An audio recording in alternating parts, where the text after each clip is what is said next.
What's up, my friends in the film fandom, wherever you may be and however you may be watching? Thank you so much for giving us a little bit of your time. You know, we're getting to that point of the year. Everything's turning green. There's four-leaf clovers everywhere. So why not tackle one of the greatest movies ever made about the little guys that protect their pot of gold, the Leprechauns? And I can't think of a better group of people to discuss this movie with, except for my usual co-host and an extra special guest who's been with us before, is joining us again. Here to talk about all this stuff with me is my hetero life mate, Jeremy. What's up, brother? I don't have Irish whiskey, but I have whiskey of some sort. But in YouTube language, I have a very nice cherry Pepsi over here that I'm going to enjoy. So, no pots of gold, but, you know, it's okay. I do have some Deward Scotch over there on the over there on my thing. I know what Scotch is. I don't know if it's Irish, but you know, whatever. It's the closest thing I've got to anything Irish. Hey, I don't have any Irish whiskey. Frank told me he had my order of Girl Scout cookies. Now he's going to show me alcohol, which is what usually happens. So. Well, I got to get you to buy more Girl Scout cookies to support my stepdaughter. So I'm going to get you drunk. I'm going to take advantage of your wallet to buy more Girl Scout cookies. I might buy more. You kind of reminded me that I totally forgot. So get some drunk and some Thin Mints. And of course, the Dowager Countess Lady Cora. How are you tonight, ma'am? I'm good. I was really sick yesterday, but I feel better today. It's fantastic to feel better after. Just in time for you to come and talk about some leprechaun pogoing some guy to death. If anything's going to help your tummy feel better, it's going to be the discussion of this movie, I promise. And then, of course, our faithful Lone Star State, our man Tex. What's up, brother? I'm going to peel back the curtain a little bit. We can't have a disclaimer on screen, but apparently my mouth, likes to get people in trouble on the harsh truth here. So anything that might come out of my mouth is not necessarily the opinions of the harsh truth. So just know that ahead of time. I'm being censored. I'm being censored as I speak. # free text. So get that going in the chat. Let's get a four-leaf clover to put on your hat. I'll definitely change the thing at the bottom of the screen to be like to talk to me, kind of like Alex the Garbage Man to be like, we're bro science, don't take anything Tex says seriously. And somehow, despite our best efforts to chase him off the last time he was on here, he decided to come back and talk about this movie. So props to him for his intestinal fortitude to even put up with us. Freaking Jeebus is back. What's up, Kitten? Hey, I'm doing well. I'm glad to be back. As you know, I was on that Scarface episode, and I thought it was important to come back to talk about an equally important film to cinematic history. Yeah, you've got The Godfather, Texas Chainsaw Massacre. Then you've got exactly. Obviously the holy trinity of all filmmaking. Yes. Hey, by the way, since he said Scarface, I said I would do it, and it happened. It is now here and officially in my hands. So I don't know why I'm saying that, because I'm a terrible content creator, as I've mentioned several times, but it's here. So that's something to do. And I resurrected my PS2 from when I was a kid, and it does work. Really? I think that's your new gimmick on here. Just, I'm a terrible content creator. You just start off everything with that. I think that's your new gimmick. No. Just go forward. That'll be the greatest piece of merch I should do. I should make a shirt that just says I'm a terrible content creator. But you know what? He's still a step ahead of us. We don't make content. So I think content's a very loose word to use for what I contribute twice a week to this illustrious YouTube channel, Cora. I don't know what you're talking about. You and I don't have channels. We don't game. We don't. Jeremy actually does shit. I do stuff. See? But I'm playing games with him many times too. So yes, he does stuff. On the subject of T-shirts, by the way, I mean, for one, we could throw something together and put it up on the Spreadshirt page. So go check that out if you would. But I did get some news the other day that was very terrible. Not happy, but I'm going to figure it out. I'm going to fix it. The Thurman is Raw shirt did not get approved by Spreadshirt. Oh no! Damn it! Censorship is wrong. However, I'm going to work it out. I'm going to figure it out because I feel the need to make this work. So I'm going to figure this out. So we are going to put Casey in his place. We are 100% going to put across the chest of people all over the world. I have a suggestion. Knight does the show. Night Watch guy. He does stuff with this guy named Craven. They make digital phone screen like posters, and they sell them and give them out as prizes. what if we just like did something like that, like where then it's you just email it to somebody and they can put it on their phone, and then it's not. I don't know. Just a thought. Well, Or for we all just that, go I think I've rogue already- and print our own shirts. I've already put this up on Twitter, so the picture's out there. I don't think we have to send it to anybody. If you look back on my Twitter, well, I mean, I guess it was probably a month or two ago, but if you go back, if you go look at the pictures I put up on Twitter, you're gonna find it. Yeah. If you go find if you go look at my Twitter, you're gonna find this picture. So it would be hard for anybody to go grab it. But I don't know. I'll think of something. I'll toy with it a little bit, and with any luck, I'll come up with We something need to get Casey to autograph this. Casey said it was okay. Who's Casey? You mean Thurman? Herman? That's But the bottom line is, I'll figure it out. We'll get it taken care of, and we will put Casey in his place. But for right now, we're not here to talk about the gaming tubby, whatever little crazy guy who wants to eat all my clout, who wants to come on here and make movie reviews because he thinks he can do it better than me with his homeless friend. We're here to talk about Leprechaun. It's a 1994 film written and directed by Hobo Jim. starring Warwick Davis in the title role, with a very young Jennifer Aniston in her first feature film. Davis plays a vengeful leprechaun who believes the family has stolen his pot of gold. As he hunts them, they attempt to locate his gold to mollify him. Originally intended as a straight horror film, Davis injected humor into the role, and reshoots added increased gore to appeal to older audiences. Leprechaun was the first in-house production of Trimark Pictures for theatrical exhibition. It earned a domestic gross of $8.6 million against a budget of about $1 million and became a cult classic. While initial reviews were negative, the commercial success prompted a series of films, including a reboot just a few years ago. On release, the critical reception to the film was negative. Rotten Tomatoes reports that 31% of 16 critics gave the film a positive review, with an average rating of 4.3 out of 10. And there wasn't even a consensus review on this because there really wasn't much to go on Rotten Tomatoes. But I mean, I'll go to you first, Tex. I mean, like this says, it's a cult classic. It's become one of those not good enough to be considered one of the top 50 of all time, but when it comes on, fans who like the genre, who like horror, who like comedy horror, really just film fans in general, have always been very amused by this movie. What are some of your initial thoughts? Well, first of all, just because something is a cult classic, that doesn't mean you should watch it.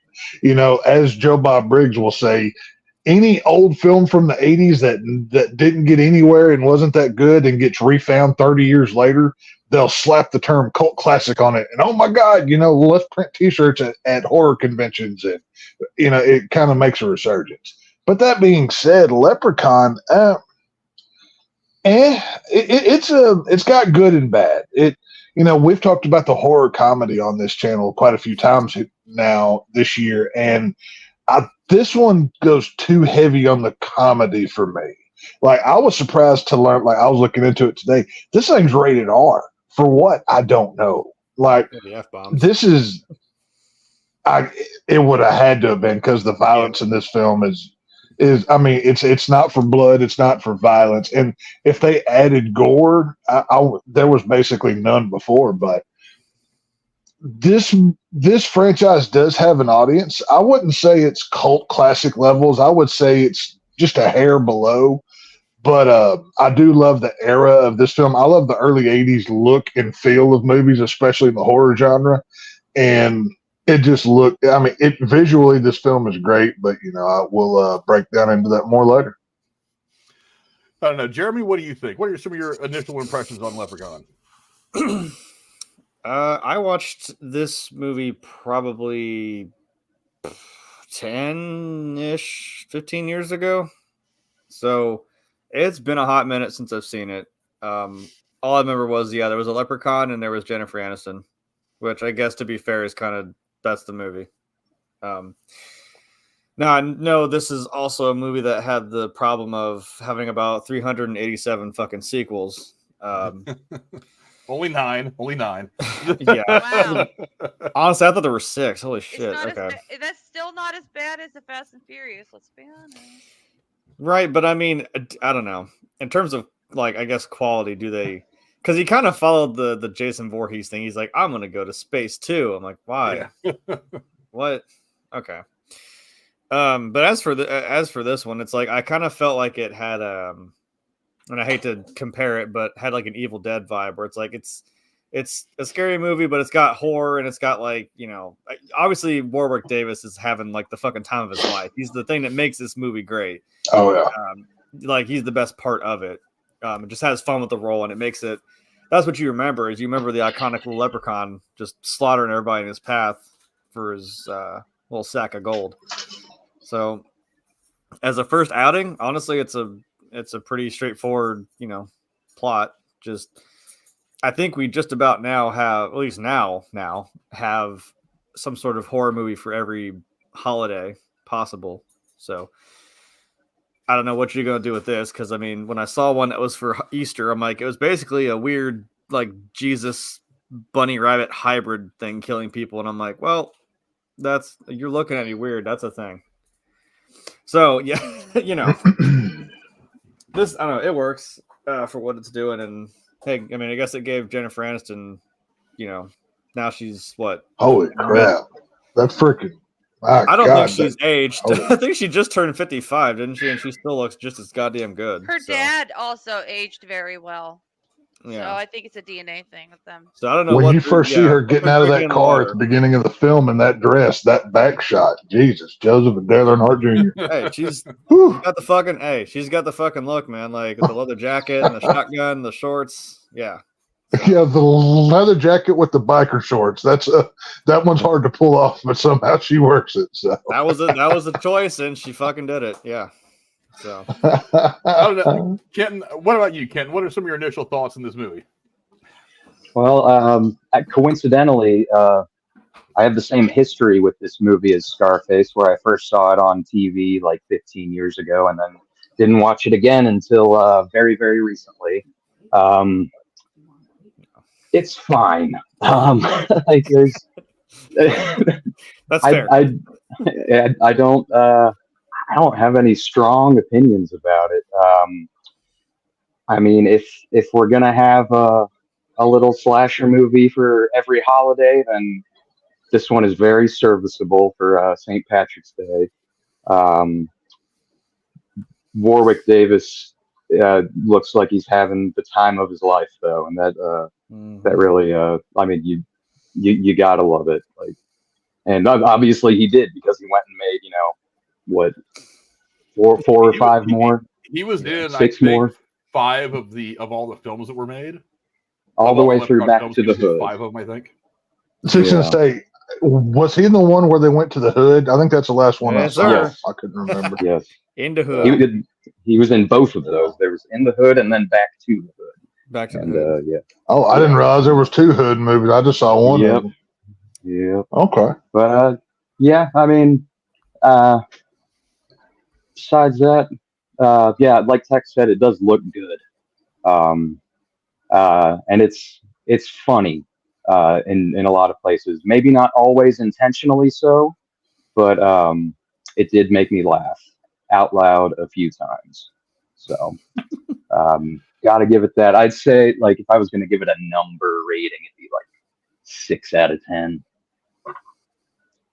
So now, Lady Cora, how about you? 4. Lady Cora, how about you? What are your initial thoughts on the movie? Creepy and stupid. I remember thinking, come on, like, no. The best scene in the whole movie was when he's holding the Lucky Charms box. That's all I gotta say. So. They spits it in the floor. Yeah, that's great. Yeah. I love that he just hates it. Yeah, that's amazing.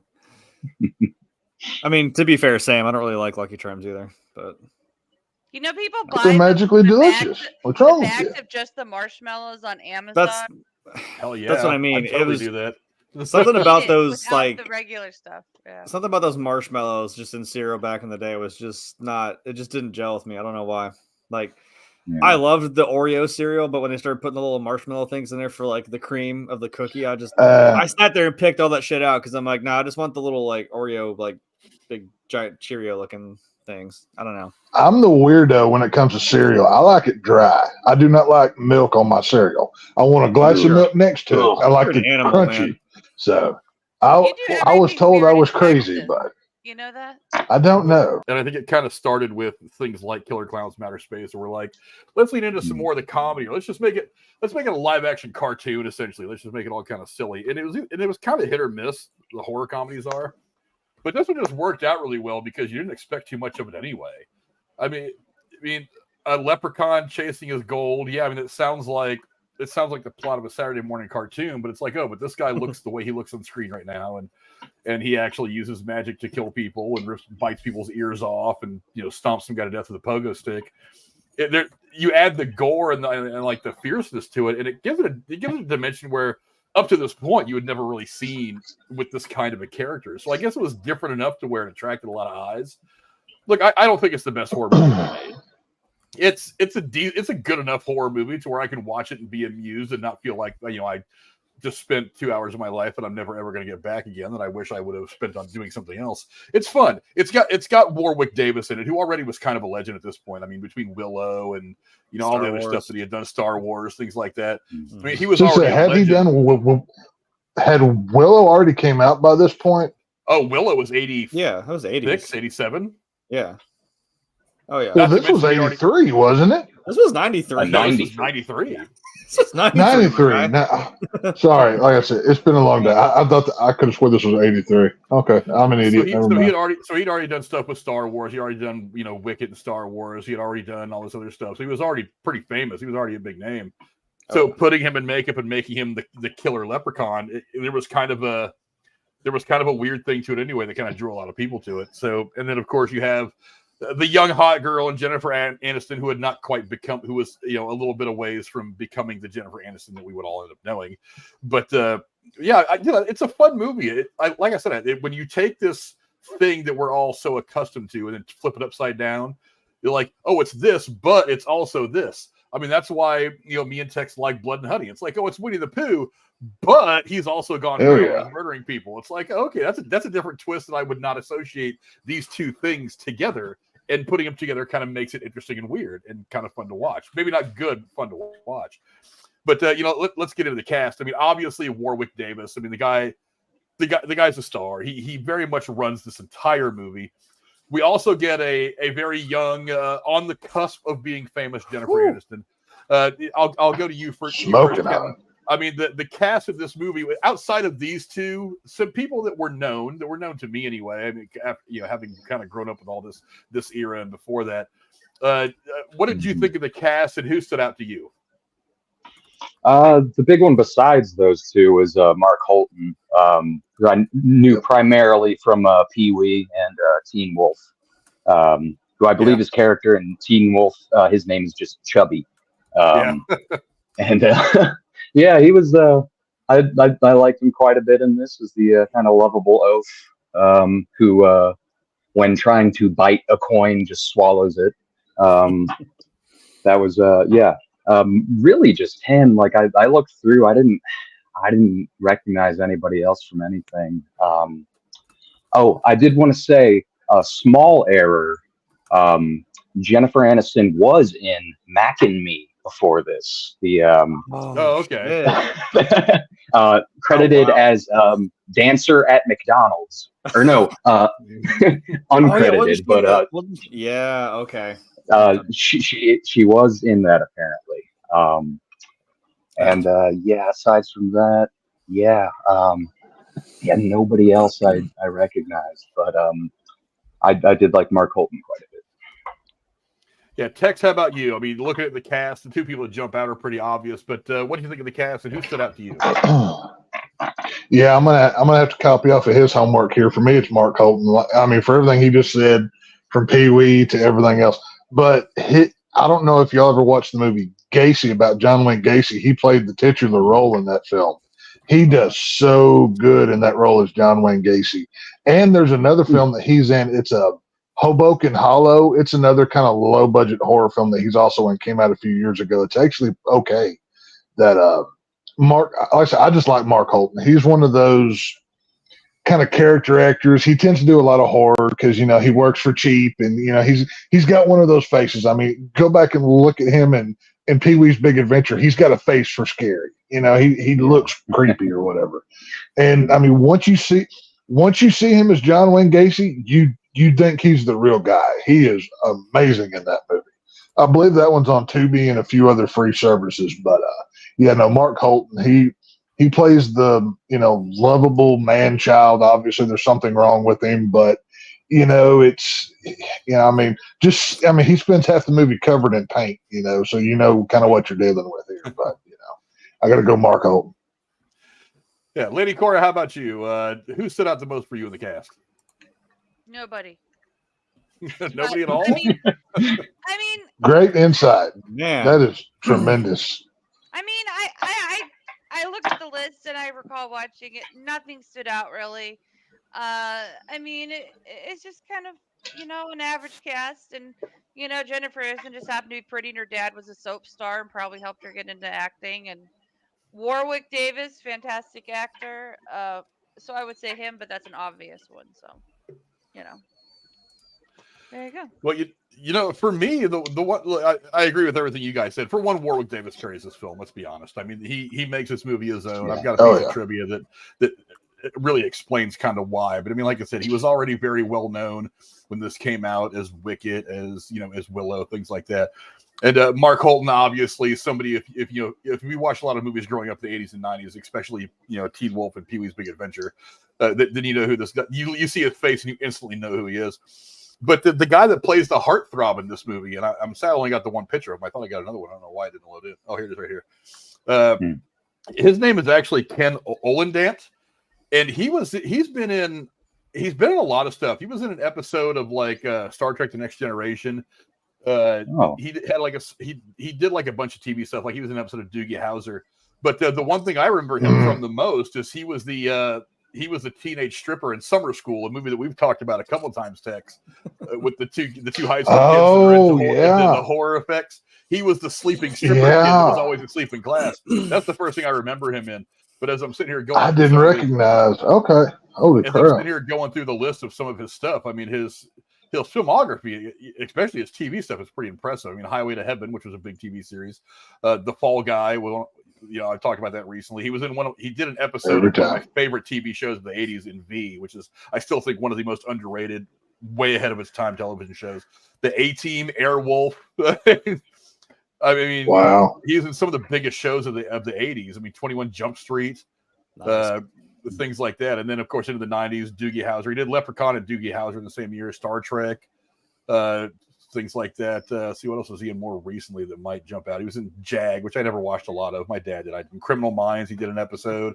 He was in an episode of House. I don't remember. I know I've seen every episode of House, but I don't remember seeing him in it. But I mean, this is a guy who's House had a really good finale, though. I like that show. Yeah, he's been a pretty productive character actor his entire career. I mean, he's 65 years old now. He obviously still looks very young and in shape in 1993, especially alongside that still 17-year-old looking Jennifer Aniston. Right. Pre-nose job, Jennifer. That's the one Aniston that jumped out at me. Pre-nose job, yeah. But yeah, that's the one that jumps out at me. But again, it's nice seeing Jennifer Aniston. She's basically the Jennifer Aniston in this movie. She's kind of like Tom Cruise. She just plays herself in every movie. Every role. There might be the one outlier. I haven't seen all of her stuff. I know that she's in that one thing, the morning show that's on Apple Plus that I haven't watched. There's only one or two things on Apple I've ever watched. But yeah, she's pretty much just Jennifer Aniston in everything she's in. But yeah, but also, like I said, Warwick Davis just carries this whole damn thing. It really didn't matter the rest of the cast. Warwick Davis is just like, let me put this on my 2 foot 3 inch tall back and just carry this entire movie across the finish line with a blaze of glory. And he made it look easy. Yeah. I mean, he really did kill it in this role. I can't imagine that you could have cast anybody else and had this movie turn out the way it did. You could have just got some guy who was a person of short stature or whatever the proper way of referring to them is. You could have just put anybody in the makeup and just said, say these scary lines, and it would have been a terrible movie. Warwick Davis is the one that gives this movie a little bit of dimension, a little bit of substance. He's the one that kind of carries it. Yeah, a little bit of Lucky Charm. But yeah, it's to me, it's obviously it's him, and then Ken Ollendant. That's the one face. As I saw him, I was like, I instantly know him from Summer School. It's one of my favorite movies from the 80s. But you gonna ask me? Didn't I already? No. Oh, then you go. Hit me again. Jeez. Oh, you know what? Okay, you know what happened? Tex must have had another flub, because I usually start like one end of my display and go around, and I got up there and I was like, I thought I talked to Jared. Pick his spot. It happens every show. I do Have a nothing show. in my internet hates me, so don't live in the sticks, people. It is what it is. But anyway, Jerry, how about you, man? What do you think of the casting who set out for you? Right, because I was trying to pick somebody like not obvious. Because I couldn't remember. I don't know why I couldn't remember the damn line. But I changed my little quote down there to it. Honestly, Robert Gorman, who plays Alex, the little kid, he was absolutely my fucking favorite. Yeah, it was cool. That little kid is so goddamn funny. I mean, how is he going to sell that line? He just comes up with a slingshot and says, "Fuck you, Lucky Charms," puts it right down his throat. I was like, okay, that's good. It's like, it's at least an honest kind of portrayal of like, what is he? Probably how old? Not He's probably 11, something like that. I don't know. 12 years old. I mean, it's a pretty accurate, 11 or 12-year-old boy, honestly. So he made me laugh, I think, probably the most because it's pretty honest. And he bounces off pretty well with Ozzy. So Yeah, that's that's definitely my choice. Other than obvious Jennifer Aniston and discount Kevin Bacon. I forgot his fucking name already. I do want to. Are we about to May play I 6 jump onto degrees that real here? quick? Is this what you're getting at? He had that's the look right there. Like, that one picture Frank had of him and Jennifer Aniston. Yeah. Like, that's the whole look right there, both of them, the 90s. Right If you put a half jersey that's got number 10 or whatever on it, it could be Johnny Depp from Nightmare on Elm Street Part 1. Well, that's basically what he looks like. Well, to be honest, when he finally put on that little like trucker jacket with the stripper line like collar, I'm like, why does he look like Tommy Jarvis, like from Friday the 13th? Yeah, He even has the shotgun and everything. Yeah, that was the late 80s or early 90s look. That was very. I think they intentionally copied that from the other horror, hero heartthrob guy role because it reminds you of Tommy Jarvis and Johnny Depp and everything else. So. Well, remember him and Jason? They both went to space, so maybe there is something there. I don't know. All these horror movies are apparently connected for some reason. Well, you're mentioning. You know what Tommy John Jarvis. Carpenter said? Oh, go ahead, dude. Go ahead. Go. No, you go. No, I was just quickly going to say, you know what John Carpenter said about any time a film goes to space, that's when you know that the franchise is dead. So just that's the final frontier, and that's John Carpenter's words, not mine. So it is what it is. So Michael Myers never gone to space. Yeah, yeah. Give it time. He'll get there eventually. No worries, he'll get there. No, what I was going to say is that you mentioned Tommy Jarvis. The kid Robert Gorman who played Alex did give me Corey Feldman vibes. I thought that too. I thought that too. In Friday Part 4, and then like Gremlins also. Yeah. I also, now I think about it, I got a little bit of a. I don't know if you guys got this or not. I also got a little bit of a like a George and Lenny from Of Mice and Men between between those two characters. I absolutely thought of Lenny when it came to Ozzy. I got a little bit of that vibe from him too. At least he didn't ask about the rabbits. He loves them, but he loves them so much though, George. The rabbit, George. I expect him to be like, I swallowed the corn, George. I swallowed the coin. I swallowed the coin, George. God damn it, Lenny.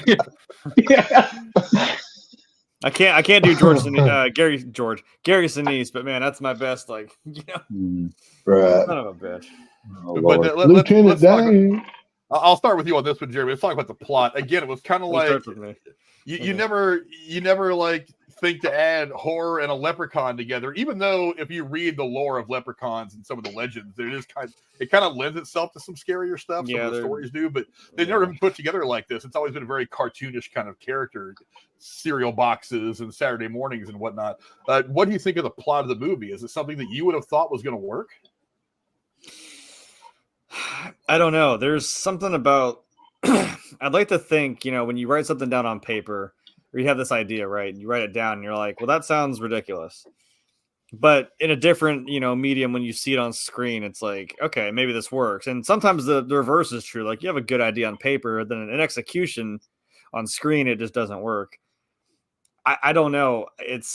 I'd like to know who pitched this idea and then who in turn said, yep, that sounds great. Let's do it. But like I said, it's a pretty, straightforward kind of idea. Like you had this merciless little leprechaun just straight up murdering people for his gold. I mean, can't say as I blame the guy, because he was locked in that crate for like what 10 years. 10 years. Yeah. And I mean, with that shot there that you last showed, at least he's got like, magical bullshit powers, of course, because he's a leprechaun. But at least he did have, yeah. Because then I'm like, well, you can shoot him as many times as you want, but it's not gonna. I mean, I can hear Arnie in the background, like, yeah, if it bleeds, you can kill it. I'm like, yeah, not really, dude. You can't just. He took a shotgun blast better than Jason Voorhees does. Like he just takes them and keeps on coming, dude. He's like, really? That's all you got? I'll put 6 slugs in him, and like he has like 2 hairs out of place. I mean, like he's a boss, man. That's the luck of the Irish, right there. That's what I'm saying. But at least they kind of gave him a kryptonite of the 4-leaf clover. So at least it's like, yeah, there is some kind of convoluted way to go about it. Even though, and I'm trying to think in context of 1993, I'm like, I don't know if they really thought there was going to be, 8 more movies of this, but I guess it doesn't really matter when you can just keep doing it. Like, who really cares? But yeah, it's a pretty clean cut idea of a movie. But I think the other part of it, like I said, is you can make this, but then your actors and so forth have to make this work. And like we said with Warwick Davis, like I said, he just puts 110% into this whole movie and is the most fun to watch.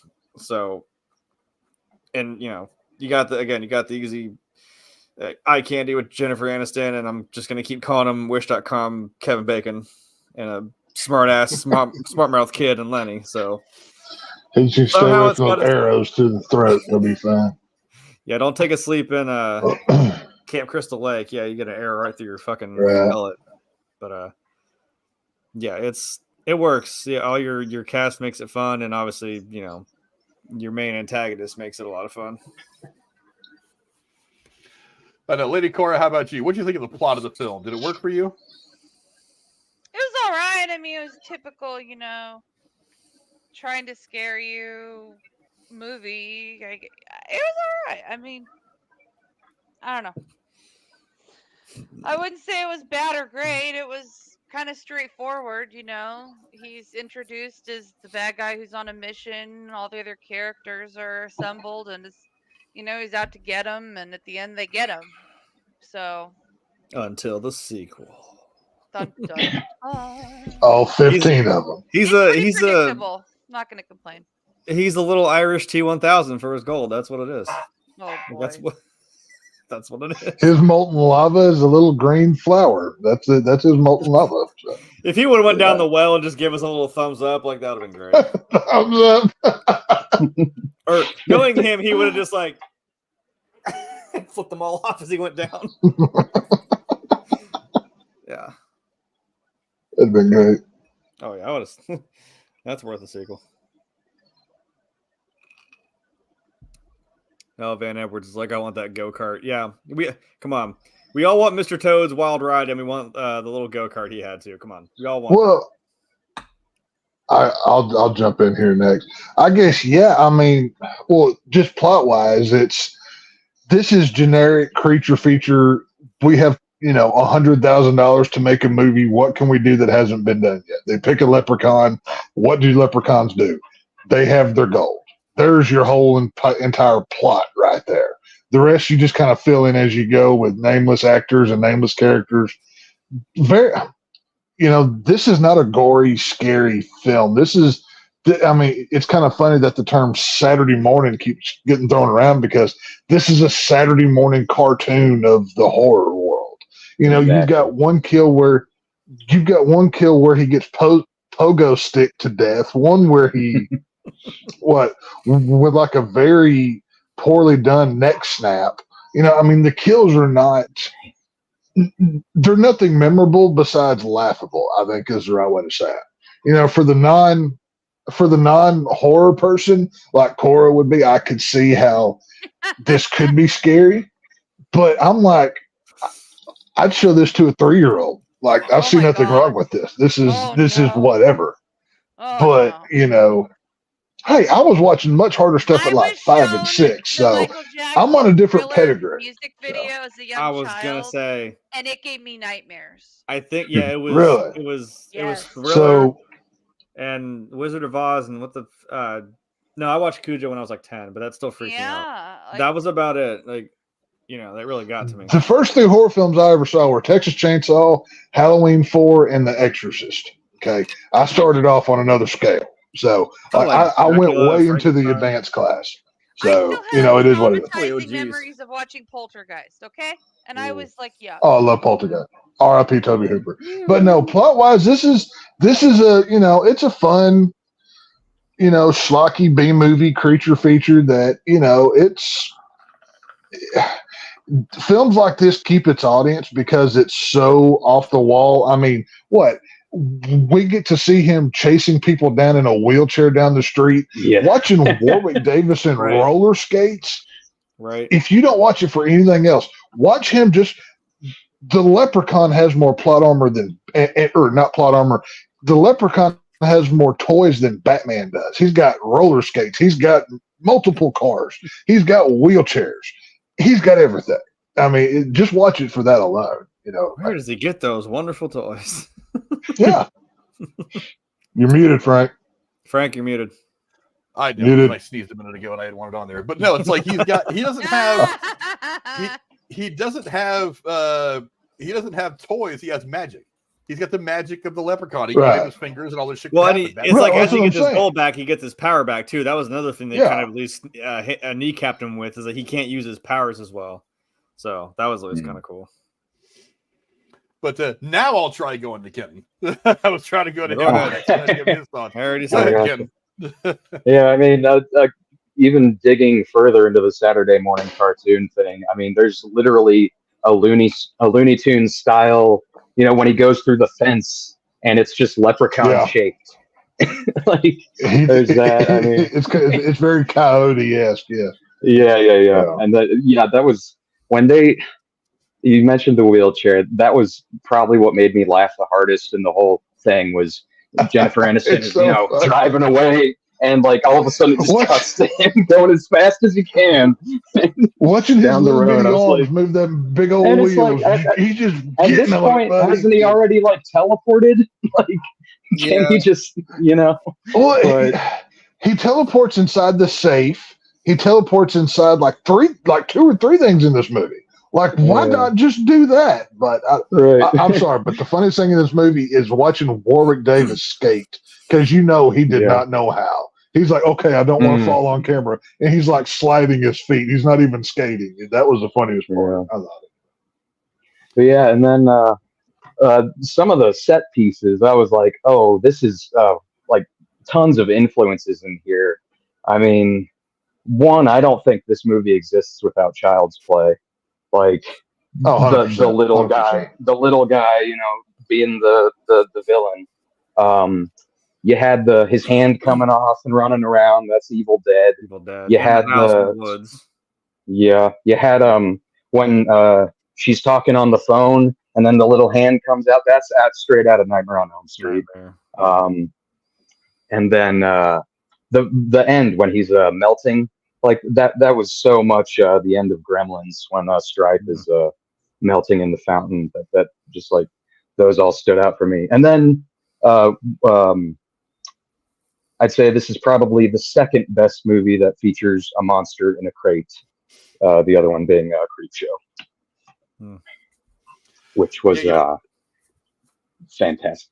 For me, the plot it kind of handles itself. It's Leprechaun looking for his gold. Okay. It's like I said, we've seen a bunch of Saturday morning cartoons and whatnot. So it wasn't that crazy. Like I said, the trip here is that what changes everything is it making him kind of it seems like from the beginning of the movie he's already kind of tweaked. That's the one thing that kind of changes things for me. I thought it would have been cooler if like the Leprechaun was kind of a normal person or like a normal thing. He wasn't evil and crazy until this guy in the beginning of the movie takes his pot of gold, and then it has some degrading effect on him. And that he's not getting the gold back because it's like his mission. It's like it's warped. It's the loss of his gold has warped him somehow, and that's what makes him bad. Kind of like the plot device that's used in Winnie the Pooh, Blood and Honey. It's like it's not that Winnie the Pooh was bad. It's this thing happens and what's the fucking kid's name? What's the Alex? kid's name? No, not Alex. The kid in Winnie the Pooh that hangs out with Christopher. Yeah, Christopher Robin. I know why I'm drawing a blank in the name. It's kind of like Christopher Robin being gone for an extended period of time is the thing that alters his existence. So and that's what causes him to become what he is in that movie. That's that twist, that change on the norm, is what I was wanting to see. It just looks like, especially, and as much as I like this opening shot of the movie of him counting his gold and being kind of already being kind of twisted, I really like this opening shot, this opening scene. But it would have been more interesting to me if the loss of his gold would have had that effect on him rather than him already being a little tweaked, a little bit of a demon already. That to me I would have changed that. But to be absolutely honest, we would have gotten the same results by the end of the first act anyway. The gold's gone, he gets a little tweaked, and then we end up getting the guy that you see on screen right now who's got, he looks like a little mini version of a Jeepers Creepers monster. He just goes crazy and starts whacking these people to get his gold back. That to me would have been a little bit more. It would have been a little bit more of a reason, because just losing the gold is a little one dimensional for me. But I didn't really care because the movie was fun. It's like he's the creative ways in which he kills people. The stuff that happens along the way, like the bear trap getting the guy's leg, and I wish I had a good picture of like the pogo stick kill. I think that's probably one of my favorite kills of the entire movie. I mean, probably is my favorite kill of the movie. It's like he just jumps up on a pogo stick and just starts stomping on the guy's chest with this pogo stick, and basically he curb stomps him with a pogo stick. That's a cool. I love. Look, it's okay to have not great graphic deaths, but if it's creative, if it's in a way that's like, oh, I've never seen anybody have this done to them to death before. That's interesting to me. It's a new thing for me. If you show me something new and creative and funny, then yeah, it's going to stick with me a little bit. It's going to work out really well. But the plot was good. I mean, look, it's coming from an era of filmmaking where we were coming out of the great stuff of the 70s and 80s. We had not yet gotten to Scream, where they tried to reinvent the horror genre a little bit. We had not yet gotten to that part, so we were still kind of writing out some of the old tropes as we got into the early 90s. So I mean, it kind of fits into that 80s model era of low budget. I don't really want to call it schlocky because I think it's a little bit better than that. But low budget, we're just going to concentrate on getting the kills right. We're going to have the pretty girl, and we're going to have this crazy little demon thing that's going to always stick to your ribs a little bit, and that's going to be our whole movie. That's what is going to make this movie memorable, and it worked for the most part, I think. But let me ask you guys this. I'll start with you first, Kenton. I mean, this obviously has not been a franchise that has fared well since then. Yeah. We've talked about it already. There's been, I think, with the most recent reboot in, I think it was 2018. I want to say that let's see. Let's go look at a series of films real quick. Was there a reboot? There was Leprechaun film series. There's been a sequel since the reboot. Consisting of 8 films, beginning with Leprechaun in 93, whatever. And then Warwick Davis played the title role in every film except for the 2014 film Leprechaun Origins and the 2018 film Leprechaun Returns, in which the character is respectively portrayed by Dylan Posty and Lyndon Porco. On St. Patrick's Day, all Leprechaun films are played on Sci-Fi. But I mean, I'll go to you first, Kenton. Is this a dead franchise, or do you think there's something here that can be worked with a modern sensibility? Oh man, put him in a Versus movie. That's the only answer. Him and Chucky. There you go. He said it. Him and Chucky. I was reading, apparently they were trying to do a Candyman versus Leprechaun at some point. Really? And I'm like, no, those are the wrong characters to have facing off. You evenly match him with Chucky, And I think you could do that. And Sam. the only, oh yeah, well, yeah, there's that. That's true. That'd be Sam from Trick or pretty Treat. interesting. Yeah. I'm actually reading it right here. I never knew this. A crossover film with the Candyman film series was in development following the release and subsequent success of Freddy vs. Jason. I don't know if I'd call it success, but whatever. Tentatively titled Candyman vs. Leprechaun. They also wanted Michael Myers versus Pinhead too, but that was another terrible idea. So yeah. However, the project stalled. Michael Myers was going to immediately find the box or something. Tony Todd immediately flat out refused to participate in this project. I would too. Yeah, as he rightly should. Respect for his character to see him used for such a purpose. Tony Todd on that. Had he already done the Candyman sequels at that point, or was it just the first one? When was? Hold on. Because I mean, if those crappy sequels had come out, then maybe he'd want some. I don't know. Wow, no, want Candyman something a little more. But... Yeah, that was 92. That was right before that. Okay. When was the sequel though? Well, see, Freddy vs. Jason was 2003 something. 3 or 4. Okay, yeah. So then those sequels would have come out. Candyman was 92. Yeah. Candyman Day of the Dead was 99. 3 was Candyman 3 was 99. When was 2? What the fuck? Where the hell is that? Looking for you. I got Google series. It doesn't even tell me which damn ones. Make sure I didn't miss one. Candyman was 92. Candyman Farewell to the Flesh was 95.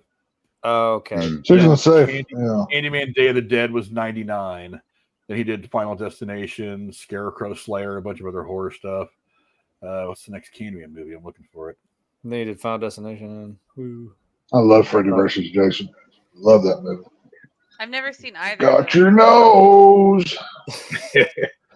But I guess the only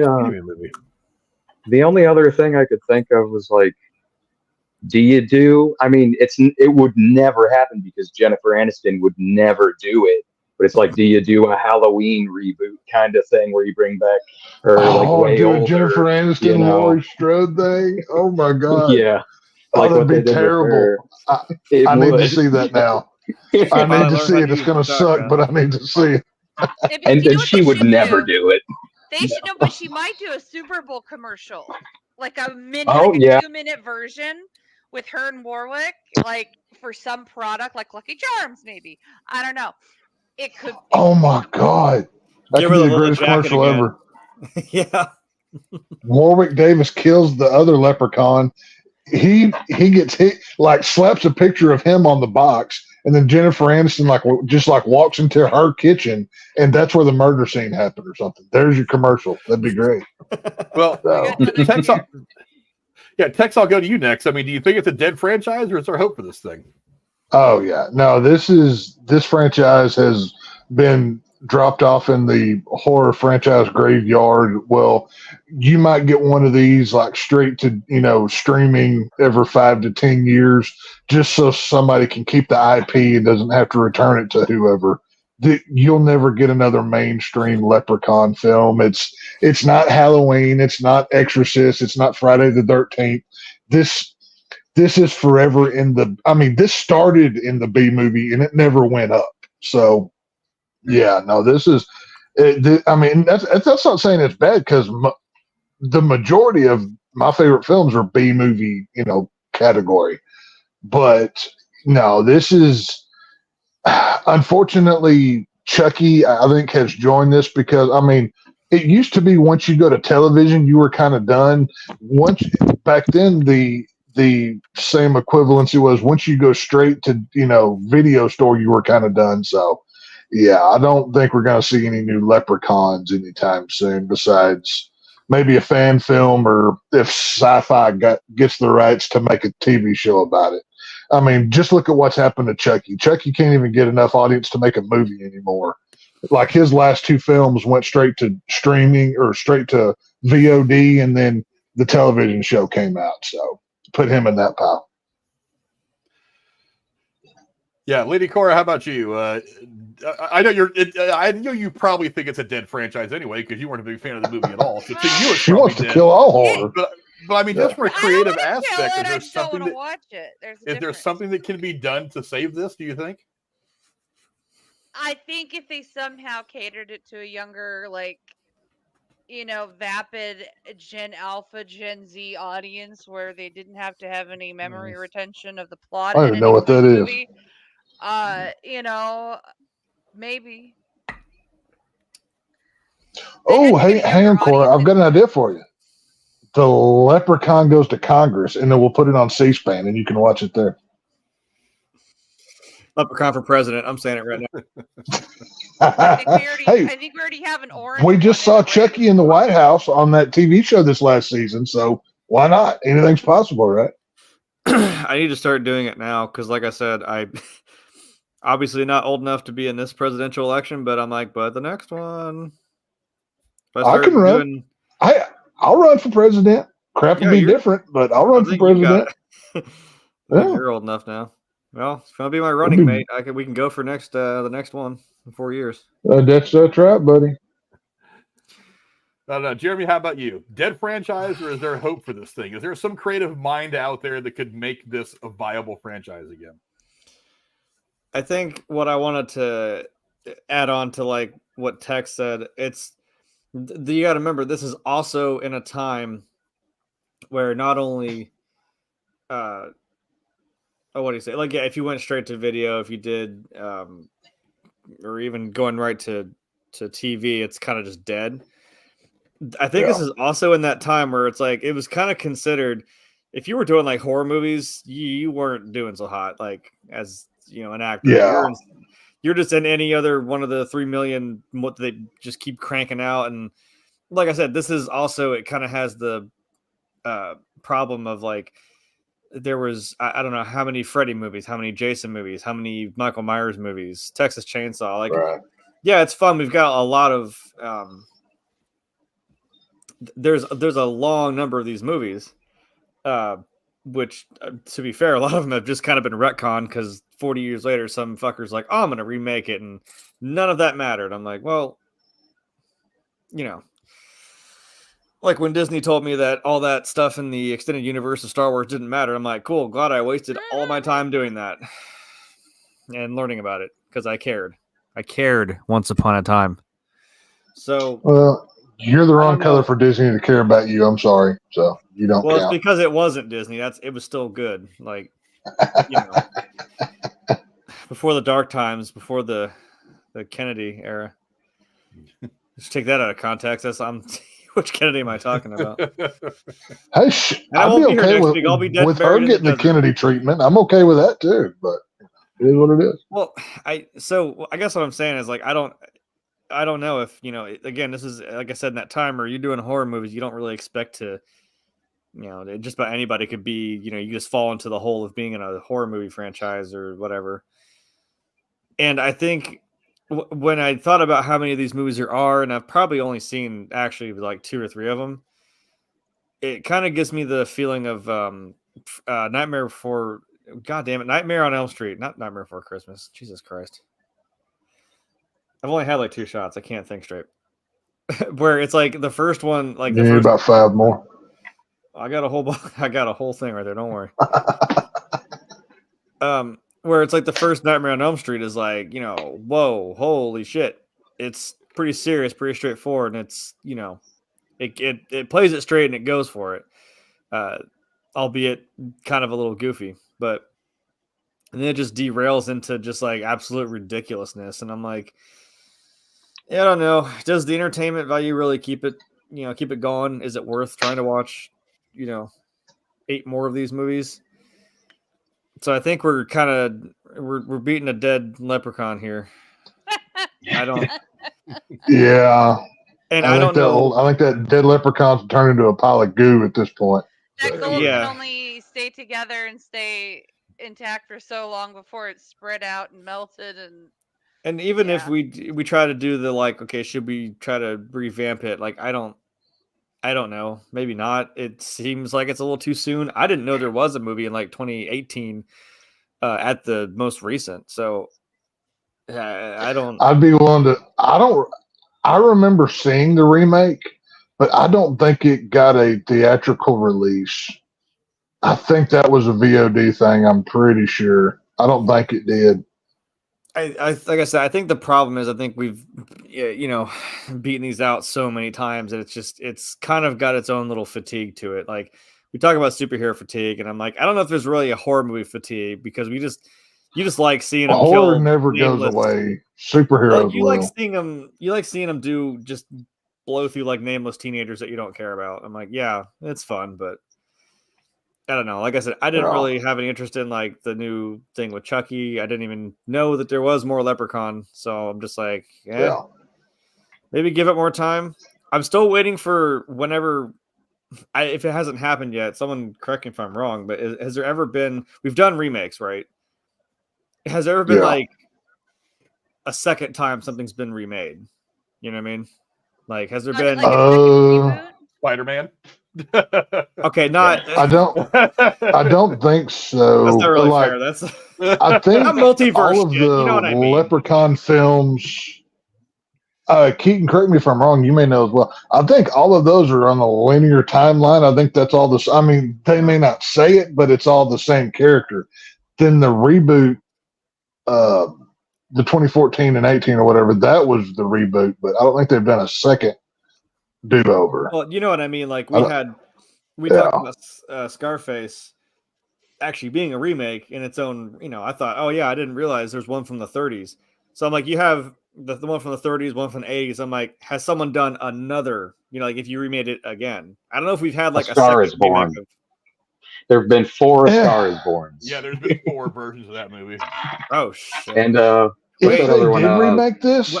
There's been 3 West Side Wizard of Oz's. West Side Story's done it too now. What's that one? Little Do you Women. count Batman? There's a whole bunch of those. Yeah, I guess Batman has been, but it's Batman's got like 7 at this point. Well, So if you does count the Superman. stuff if you count the stuff going back to the 30s and 40s, yeah. But I mean, movie-wise, there's been 3. But I guess, well, Maybe 4 also if you like, count Adam West. Well, I mean, I don't know. Do you count adaptations too? Because like there've I'd been bet- how many Hamlets and Macbeths and all those. Yeah, that's what I'm saying. I don't know if they're really. I bet it's a like weird question. I don't know. Frankenstein or Dracula probably Right. has the most. Oh shit! Because they remade that Universal story Monsters? 100 times. Yeah. I mean, since the Universal days all the way into, I mean, hell, Christian Bale's doing a Frankenstein movie right now. So, you know, They're doing another. It is what it is. Nosferatu. No, and yeah. another, Nosferatu. Yeah, there's been That's 4. true. Well, so you had the original. There's either 3 or 4 Nosferatus. Yeah. Which I mean, Nosferatu is Another one really coming just out. an adaptation of Dracula anyway. So Yeah. So say the creator of that the creator's wife of that got sued because they ripped off Dracula. But that's a whole story. right, yeah. that was a whole. that was a whole thing. Yeah. You know, So I don't know. I don't think. Yeah, you know, for me, creativity can die. I don't believe in franchise fatigue. I believe John Campio was talking about this today or yesterday in a video. He says that superhero fatigue doesn't exist. That bad movie fatigue does. I mean, for a long time, people were like Marvel movies, as they were in the lead before they started to take a creative dive. People were like, "Oh, it's a superhero fatigue. It's going to come any day now." They're like, "No, it's not." You know how I know? Because every one of these movies is making $1 billion. People love them. That's not fatigue. Now, the people who want to scream fatigue are the ones who don't like them because it's the age of the internet, and everybody and their damn brother has a voice that is going to be heard by a lot of people, no matter how stupid they are. But there is bad movie fatigue. There is bad movie fatigue, and if these movies were creatively and story wise and well written and wonderful, they would have been on the level of a franchise like a Halloween or Nightmare on Elm Street or any of the 3 or 4 really big horror movie franchises it always seems to endure. But it didn't have that, and that's why it feels like, okay, we're gonna make this movie for $1 million, we're gonna profit $1.5 million, and that's what we're gonna do. We're just gonna nickel and dime the theaters and the moviegoers to make a profit. But what's going to end up happening is somebody down the line, you're going to see the next generation of guys like Jordan Peele. You're going to see the next generation of guys like Jason Blum. These guys who come in with some fresher ideas and some fresher takes and aren't afraid to take some chances that maybe the generation of filmmakers before were a little too afraid to take, or maybe just didn't have the ability to take. And they're going to come in and say, you know what, I want to try to put something together like this. And they're going to pitch it to somebody, and that somebody's going to be like, you know what, I'll throw $10 million in this movie because I think it can do something. Electric Boogaloo. I'm okay with that.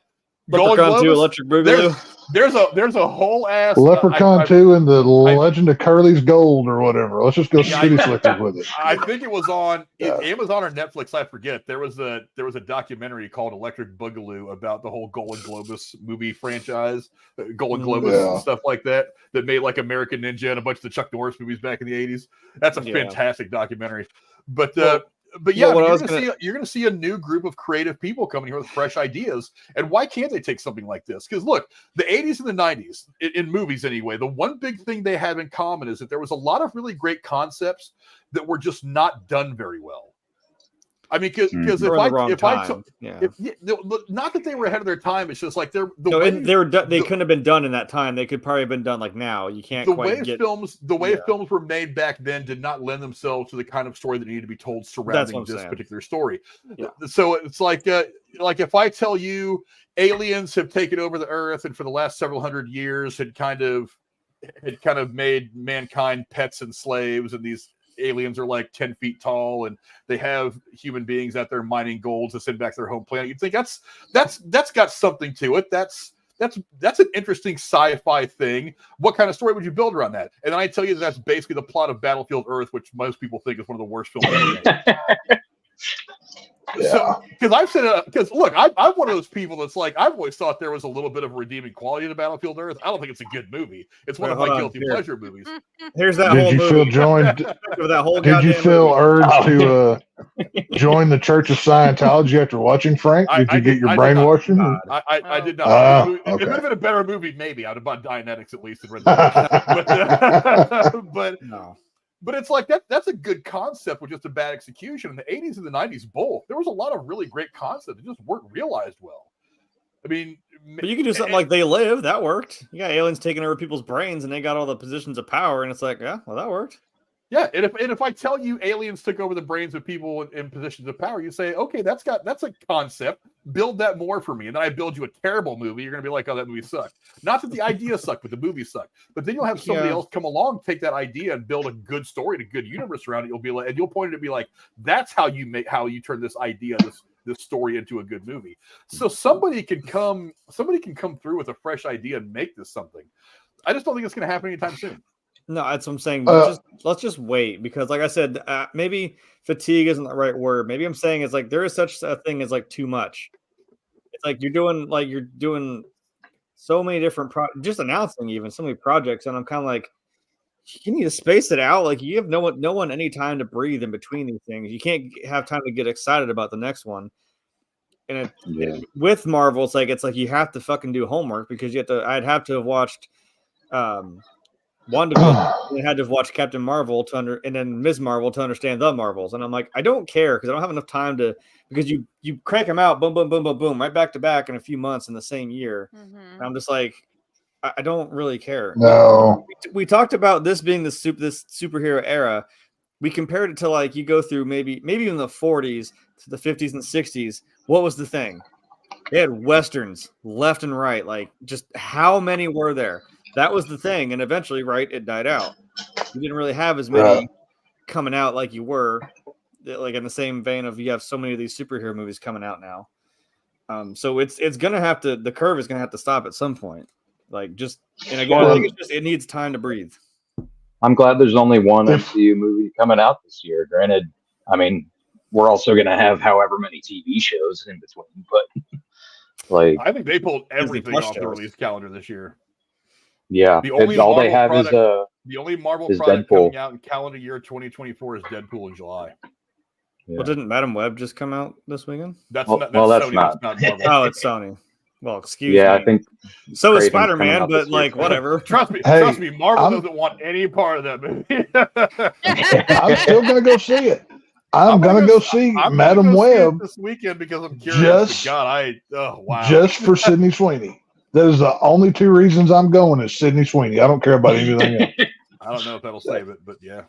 It's getting reviews that are almost as bad as Cats. And those Oh, were boy. comically bad. Like, It's- people are walking yeah, out of the theater hating that movie, but that's something else. Now, did y'all see that dress that Sydney Sweeney was wearing? That see-through spiderweb dress on the premiere of Madam Web? Holy moly, that got me. I'm going to buy a ticket just for that right there. So, they got my I money. think she's wearing the dress in the movie, man. How will I know if I don't go see it? I might miss out on You something. go You right can't ahead, never tell. okay? So, we'll find out. We may or may not do that one on Tuesday, but yeah, I don't think. Look, I think it's dead right now. I think it's on life support. They're just keeping it warm. It's in the ICU. It's on the ventilator. It's waiting for that one person to come along and be like, I have this new vision. I have this new idea about how we can present this, and approach it like an old school, small budget. Like I said, I've said it 100 times. Horror as a genre lends itself to the smaller budgets. You can spend $200 million, but then you get a crappy horror movie. You spend $2 million, and you end up getting a horror movie like the original Friday the 13th or Nightmare on Elm Street or Halloween. The creativity of the horror genre it almost exceeds the big budget stuff because it's so easy to do if you're in the right space. But let's get to some trivia now, and I've got some good stuff. I really had hoped to find more, but unfortunately I didn't. But there was still some good stuff. Several of the violent scenes, especially at the house, were filmed at Big Sky Ranch, which is where Little House on the Prairie and the Waltons were shot. Oh. Warwick Davis later said it felt a little blasphemous to film horror scenes at that location. Whatever. I mean, there's lots of places. Like any place in Southern California has probably seen a million different TV shows and movies roll through there of all different genres. So whatever. But I get it.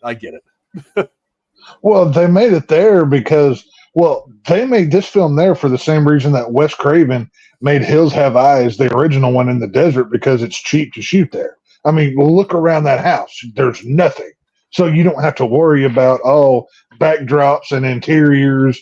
You just go with whatever. And that's why I was saying at the beginning of this, I like the look of that, like late 80s to early 90s, kind of like Halloween 4 to me has the perfect look for a film because it feels warm and it feels real. And this has that same environment to it. That's what I meant by look of the film. That's what I like. Yeah, Big Sky Ranch is actually a ranch that I think it was developed in the early days of Hollywood specifically for filming. So some of the stuff that was filmed there, let's see, television, Rawhide, Gunsmoke, Little House, Highway to Heaven, Father Murphy, Carnival, The Thornbirds, The Yellow Rose, Tales from the Crypt is filmed there, Westworld filmed there. Movies include Coming to America, Sidekicks, The Gambler Returns, Annabelle actually shot there. So yeah, I mean it's been owned by who owns it now? I don't even remember. But it's definitely it was made for filming. Well, if you put some chicken bones on the floor and some human skeleton furniture in that house, the Sawyers could live there in that house. That's all I'm saying. It looks perfect for them. So I could just see, Leatherface, coming out of the door. Look what your brother did to the door, chainsaw and everything out there, that front door right there. It looks perfect. So I'm down. Yeah, let's see. Actually, I don't know if you guys know this or not, but George Lucas actually received a special thanks credit because Warwick Davis was actually under contract to him, and he had to give permission for Warwick Davis to appear in the movie. Interesting. Wow. Yeah, I saw that in the credits. I was like, what the hell did George Lucas have to do with this? Right. Yeah, I went, yeah. I looked You didn't notice in the background in the woods when they were filming, there was a little guy that looked like Wicket running around in the back? Yeah, that guy right there. Yeah, oh my God! A stormtrooper right there, hiding behind the tree, and Wicket coming after him. There's your sequel. One of the Ewoks finds the gold coin, and it's the Leprechaun versus the Ewoks. There's your sequel right there. Let's get George Lucas. Well, let's get Disney on the horn right now. And if you still want to do a versus movie, let this blow your mind. Wicket versus Leprechaun. Warwick Davis versus Warwick Davis. Problem, yeah. You know what? If you want more bullshit, guys, we're writing for you. If you want more bullshit magic from Warwick Davis, you could have him two versus Professor Flitwick from Harry Potter because he was also the charms teacher. Three-way magic Willow. fight. The Warwick. Right. Did we just create the Warwick verse or the Davis verse? Which one are we going to go with? But we're gonna mesh all these things for one pile of crap that nobody wants to see. It's going to be great. We're going to spend $100 million. I'm willing to bet that would come out pretty fucking awesome. I'm not going to lie. This is Super Warwick SmackDown. Let's go. That's one of those things that's so ridiculous that it can't possibly fail. It's just it's so far afield from anything that makes sense that it can't not be good. Well, it's so can we have like a celebrity death match kind of thing with all of his characters? That'd be funny. To be fair, it's no worse than let's put sharks in a tornado and see what happens. You get 6 movies out of it, and they're all awesome. Happens. You know, put snakes on a plane. There's 1,000 of these things. You know, I mean, come on now. No. Even better. Go shark. Shark versus Sharktopus versus crocodile alligator thing. There's a million of these movies out here, people. There's just go through the Sci-Fi Channel catalog. Every animal / monster has fought each other at some point. Why can't we do it too? I wish I could remember what terrible sci-fi movie it was I watched where like this it was a grizzly bear that got like there was nuclear waste like in its water supply or whatever the fuck, so like it drinks that and it's basically this big mutated like fucking bear that just kills these kids. Oh my. It was that's very vague, I know, but like I just came across it on like sci-fi and it was but it was like it was bad. Like pre-cocaine bear. But it was definitely I don't know. It was early 2000s. Like, of course, the cell phone wasn't like great, so of course it had no service. Of course, their car. Well, the premise is they're going on this like vacation. They're fresh out of college or something, and they go down this road, and this Jeep hits the baby cub.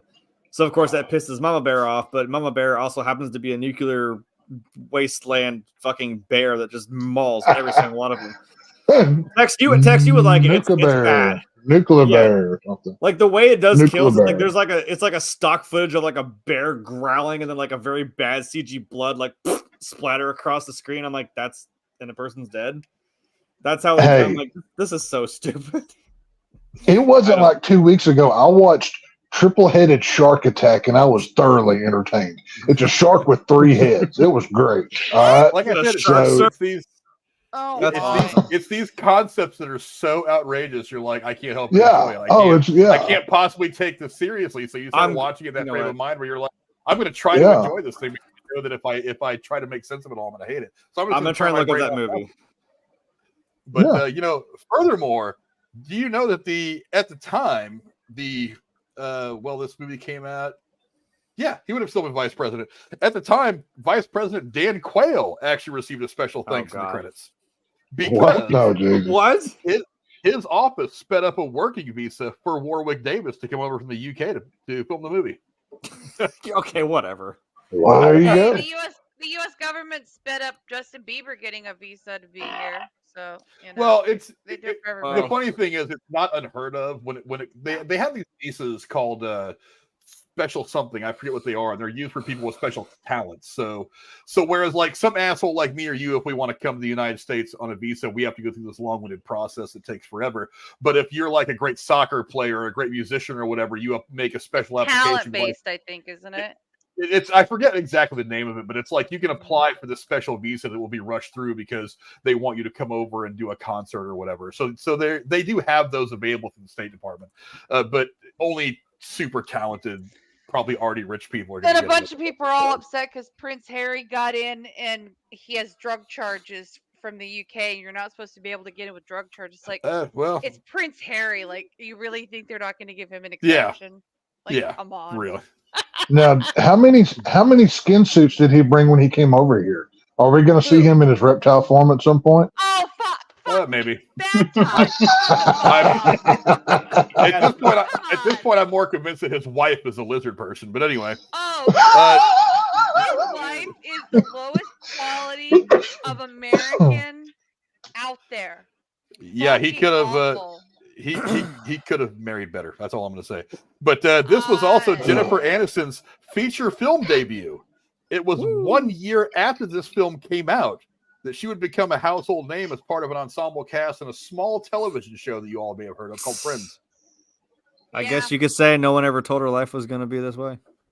Hey, I mean, I get credit for that. I made that joke last week. I made that joke last week. I beat you to it. Whatever. You know what I find? You You know what I found funny about the timing of this movie coming out a year-ish before Friends would first air is this movie actually filmed from October to December of 1991, but it didn't release until 93. Huh. So she went from portraying what I'm supposing is an 18-year-old girl in this movie to 1 year later being a 29 or 30-year-old New Yorker. Well, don't they have still like people supposed to in be their early 20s 20s. being like high school students in most movies, like Breakfast Club and shit? Yeah, Tobey Maguire definitely looked like a fucking high schooler in that movie. Right. I believe that. Like the Just Harry look at Potter Tom kids Welling. grew up really fast. Just look at Tom Welling in Smallville. It looks like, especially in the early seasons, like he's a high school student, but he has like a thick 5 o'clock shadow. He needed to go shave at lunch before he went back to class. So, he Well, was there like a was that 1 one kid. teenager, but it is what it is. Kryptonian So, blood. Maybe it's different on Krypton. right. I don't Yeah. know. Yeah. I found that movie. I found that movie, damn it. It was called Grizzly Rage. Oh, the bear? Yeah. I think somebody put that in the comments earlier. I think Dr. Nick may have said that. If somebody just help me out here. Hold on. Oh, you said It was Grizzly Rage? Yeah, Grizzly Rage. Holy shit, Nick. Thank you. Yeah. Okay, well, It was Dr. Nick. I forget the people that we associate with are just like, they're on it. My bad. I'm sitting there like typing away Hey, on Google like, we have a good Radiated network Bear. of very intelligent folks here, and Cora. So, it's all good. I was deep diving. I wasn't watching caught the chat. Bad Sorry. touch. See, so now I want to see where this movie's at because it was on Sci-Fi Channel because of course it was a budget of $2 million and I could tell you, you can definitely fucking tell. It's probably on one of those websites, kind of like I posted in here for y'all to watch the Larry Flint movie. Probably one of those kind of He had websites. twice the budget of the movie we're reviewing. Just Okay, well, yes, but like, I guess that's what we're saying. Like, the execution can also be your, that could be good or it can be your downfall. Like, it was an entertaining movie. I was just like, they did the classic, like, oh, the bitch tripped or the guy tripped, and she's like, go on without me, and they're like, no, let's go. And the fucking bear is coming. I'm like, bitch, get up and run. Why are you fucking around? You tripped over a twig. Mm-hmm. God damn Hey. it. It is what it is. For the scene where Warwick Davis chases Jennifer Aniston in a Ooh, wheelchair, good shot. Aniston had to run and jiggle in slow motion so that Davis could keep up with her, as he had trouble manipulating the wheels. The wheelchair That was too sucks. big and hard to control because he was wearing rubber gloves. Yeah, I was saying, Hey, she can he's got like the fake hands. I hear she you, can what you're jiggle gonna all she say. wants to, and Oh, in them boy, she short can push britches my right there, by wheelchair God. anytime she wants, says Hey. Rex. I'm telling you what. Oh God, Grizzly Rage is free on Tubi and Amazon Prime. I think her Are we gonna have to shorts put are that on the hungry list? in that picture right there, but it is what it Are is. we gonna have to put that on the list? See how I'm like I not think we even paying are. attention. Look, I can see out of the corner of my eye on my second screen. I can see Jennifer Aniston's ass for all the world to see, but I'm over here looking at this dumb grizzly bear movie. Like, yeah, that's interesting, Hey. cool, but Give me an hour and a half of Jennifer Aniston's butt and them britches right there, and you got my money. All right, that's all I like, need. like I was saying, look at it. That's a look, and she fucking kills it. And she didn't have the infamous Rachel haircut that she absolutely fucking hated. So at least there's that. Yeah, all I want to do Right. is say thank you to the cinematographer for that shot. That's actually pretty good. Yeah, that man should get like a lifetime achievement award for this movie. Are you ready for this one, Tex? Are you ready for this one? I'm ready. And since this is the only picture I have in the hospital, I'll go back to this one. The hospital used Oh, in good. the movie was also the hospital used for the filming of Halloween 3 Season of the Witch in 1982. Oh wow! Really? Nice. Holy shit! So you're telling me All right. the great Tom Atkins, Dr. Chalice, was roaming those halls slapping nurses on the butt where Jennifer Aniston was running around in those shorts? Yeah, It Jennifer fits. Aniston just missed him. Jennifer Aniston. Just So he was sorry. right there, just like all Tom right. Atkins was this close to getting some of that Jennifer Aniston honey right there. I bet he wish he got some of it. Now he had to go to the bar. He's always got to go to the bar. Yeah, he had to go to the bar to get the girl of the guy that died. He banged his daughter at a hotel, and then she became a robot by the end of Halloween 3. Go figure. It is what it is. But what are you gonna do? Them's the breaks. Let's see. Right? Despite the Leprechaun not having an official name in the series, in the original script, the character was named Basil. At one point, there was going to be an old circus wagon with the name on it, but it was never shot. Director Mark Jones wished he would have consulted the character in the name for marquee value, although in the comics he was named Lubden, which fans prefer to call him, but they aren't canon to the series. I was gonna say, wasn't it something with an L, Lubden? Yeah. I think in one of the later movies, maybe one of the couple that didn't star Warwick Davis, I think it's actually called Return of Lubden or something like that. I don't know. I've only ever seen this movie in this franchise. I'm kind of curious to try the other ones, but you should watch the one in space. I was like, watch this. it's on there. It's on Amazon. So It's wild. It can't be good. It's not, but it's wild. It's worth it. Well, I mean, neither was Jason X. I mean, that movie's kind of out there, but Hey, Jason X, Way out there in space. I mean, that I'll one's fight you on entertaining Jason as X. hell.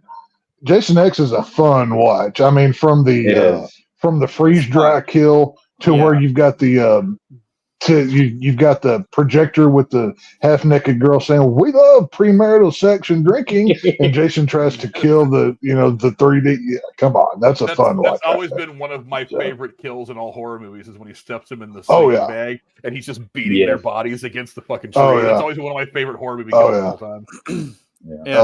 Mine's still when he knocks the boxer's head right off his shoulders and goes to Manhattan. That's still my fucking Goes to Manhattan. Yeah, it's a good one. Give me your best shot, asshole. Boom! Just right into the trash can. Like, yes. Let's see. The line where Nathan says, "I shot him. I put 6 rounds into that thing," was meant to sound similar to Dr. Loomis's line, "I shot him 6 times." I shot him 6 times, Sheriff. I thought this has to be the great Dr. Loomis, callback, because I mean to outright say 6 times, that had to be an homage. Even though technically he shoots him 7, I believe, but that gun only holds 6, so it is what it is. 6 plus 1. Not in a revolver. Not in a revolver. Shotgun. It depends on the revolver. Well, I'm talking about Dr. Loomis. I'm talking about Dr. Loomis in Halloween. I was like, no, that was a shotgun, man. He definitely had more than... No, I wasn't talking about shotgun. I was talking about Dr. Loomis. Oh, yeah. Yeah, not in that, no. He reloaded. Yeah, that's one of the things that the horror genre does way better than any other genre of film. I think like action movies can do it, but I usually think they do it on a much lighter scale. Is they'll pay homage to other horror movies. It's little things about a line, like you'll see you'll go to some random horror movie and you'll see a poster for like this team's high school team versus Haddonfield and Homecoming or something like that. I mean, it's little things like that to kind of remind you that this is kind of really that the horror fan community is kind of a very tight-knit community, more so than most communities. It was Sam Raimi and Wes Craven. Like every time they did a film, they would because they were good friends, they would take something from each other's film. Like in Nightmare on Elm Street, isn't Nancy watching The Hills Have Eyes or something? Yes. Or no. She's watching Evil Dead or something. I can't remember what she's watching. And then in one of the Evil Dead movies, there's Freddy's glove is one of the cabins or something. I mean, there's Easter eggs back and forth. They do that a lot. In the first Evil Dead movie, there's a Hills Have Eyes poster in the cellar.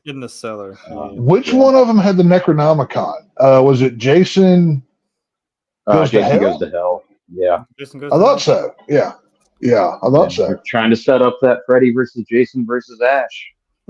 Hey, Jason was #Jason's a Deadite. It is what it is. Essentially, at that point, yeah, he is. According to that movie, yeah. Yeah. Right. Yeah. Like I'm pretty sure it's the actual prop too that they used. Oh, nice. I think so. Yeah, now's a good time to introduce our sponsor for this show, 3 Guys That Paint. And then I said, "Hey, you guys and 2 men in the truck, you're gonna be huge. I promise you." I'm telling you, I'm calling these guys. Like, I need something painted, and I just like your name. But when the Leprechaun hops over on the pogo stick, it's played in slow motion. This is because the stunt double using it was only able to get 2 jumps in because it was hard to operate the pogo stick on set. So the scene was slowed down to make it look like it was longer. The studio then ordered insert shots to make the scene more gory. It wasn't even that gory. Like, where's the gore? You have to realize, really Tex, wasn't. your threshold for gore is pretty, No, like we just you're- need Oh, to- I know. I'm on the. Yeah, I know. I understand. Like, I know I'm pretty much on the opposite. Most people are somewhere in the middle. So I think it was less need to- gory than the chest burster scene from Alien. Yes. Oh, 100%. I mean, yeah. it literally looked like someone was just taking like red dyed syrup and like splashing it on them with a brush. I mean, it didn't look. I mean, and I'm okay with it because we're not talking about a movie that cost $250 million to make. We're talking about a movie that cost $1 million to make. So I mean, I get the visual effect of it all, but I mean, it's like it wasn't gory. I mean, he's got some blood in his mouth when it cuts back up to him or on his face, and then it's like as the pogo stick is hitting him, they're obviously just like splashing blood on him. It's not ripping his flesh open or anything. So it wasn't the kind of gore that I've seen in a lot of movies that were even rated like PG-13.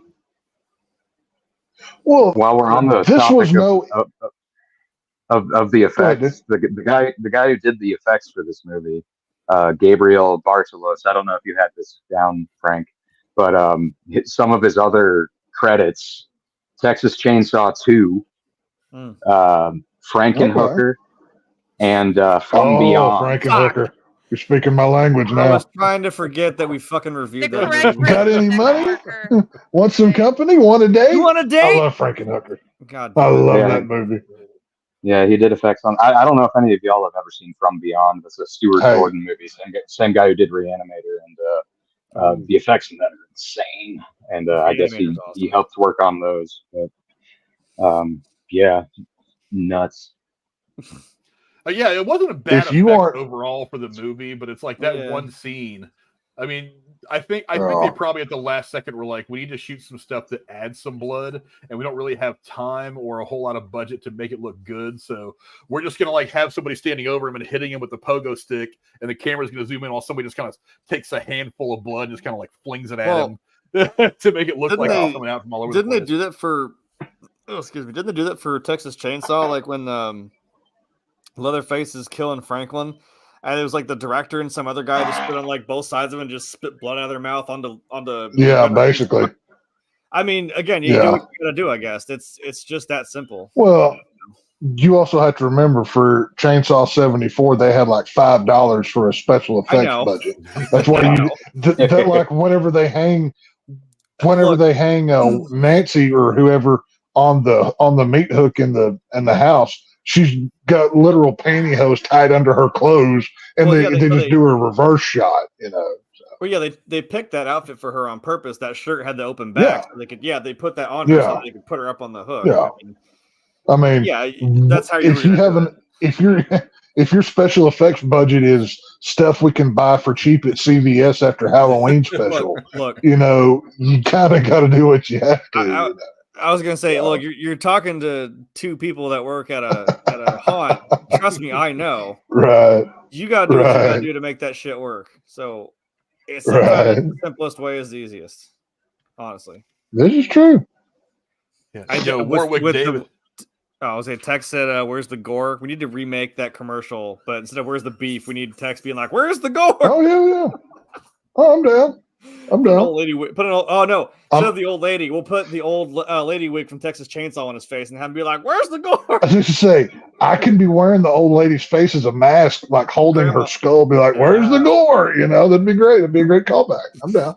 Oh yes, you're right. Warwick Davis was actually given free reign of how he wanted to play the character. The scene of him rummaging through the kitchen was largely improvised, as well as his adorable reaction to seeing his own face for the first time. I lost where I was reading. It was so funny that the director threw in the close-up of Leprechaun admiring his own ghoulish appearance. Well, That's the come on. I mean, Just let him do his for a thing. murderous little creature, he is kind of cute. You got to give him that. You know what I'm saying? I mean, No, it's no, I you know, don't. I wouldn't give him a hug. He might stab me, but yeah. I'd hang out with him. He could be my little buddy. He could ride in the with me in the pickup. We could be friends. It's all good. So then the business can be 3.5 guys that paint. There you go. Well, they're obviously not very good at painting houses because half of their paint's is on that pickup truck. I mean, there's splotches everywhere, but Also, who And in then the the hell, other half is it is what it is. falls on Ozzy. Yeah. Right. Also, who in the hell paints their house like fucking blue and then bright fucking red on the shutters? I'm like, I know we're just making. We get the point they're painting, but I'm like, what in the hell was your vision for this house? It's just a minor detail, but it just bugs me. I don't know what they plan to do with that. Yeah, I wouldn't go red shutters in a blue house. I don't know that either. Now, would you have a red front door though? That's like another horror franchise.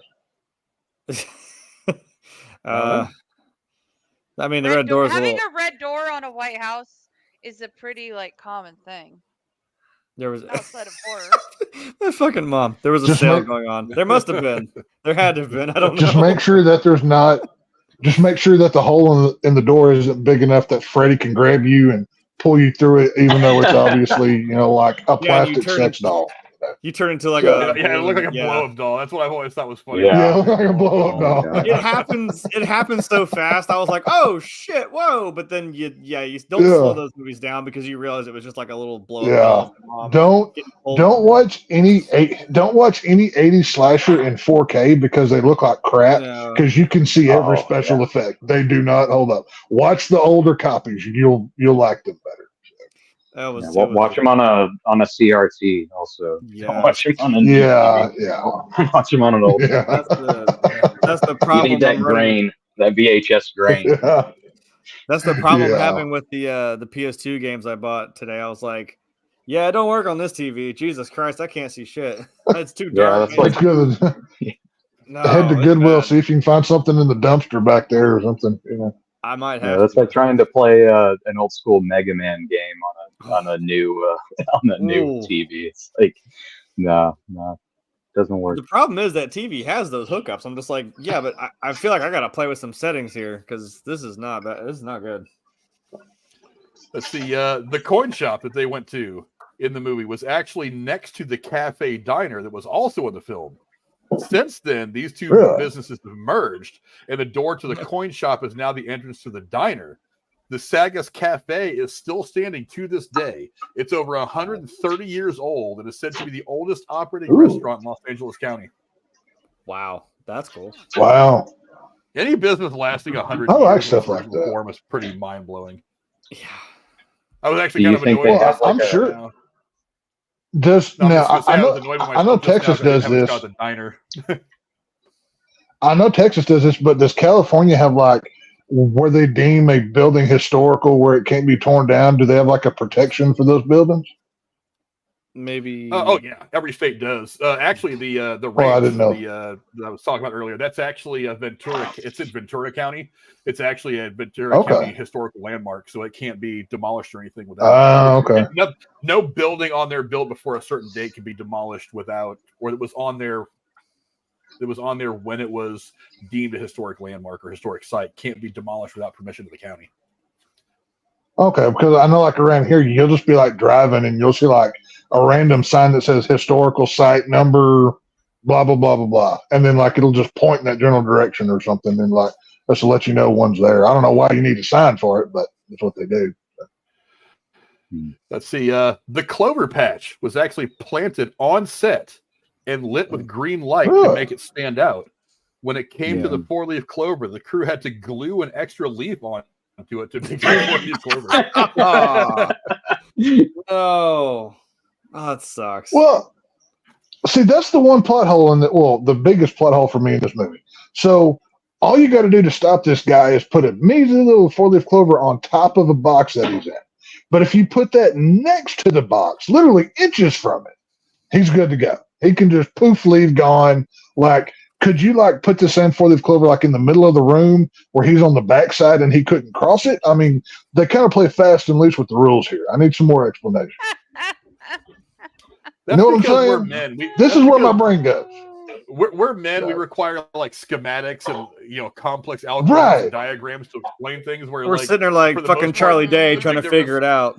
Yeah, the big Right. difference between women is they're just kind of like, okay, that's how it goes. It's like, Well, that's what I'm saying. Okay, so like, wait a see, minute, I'm working this out in my brain. I'm in a here. box right here. This whole little square is my box, right? So if the four-leaf clover was here, I'm stuck for a decade. If it's over there, I'm free. I'm good to go. That makes no sense whatsoever. But hey, and without that, we wouldn't have had a movie. So I don't really care because I mean it's it's a plot device is what it is. It's Right. kryptonite. It's Yeah. because I think I didn't write Gamer, it down in my notes, but what's up, dude?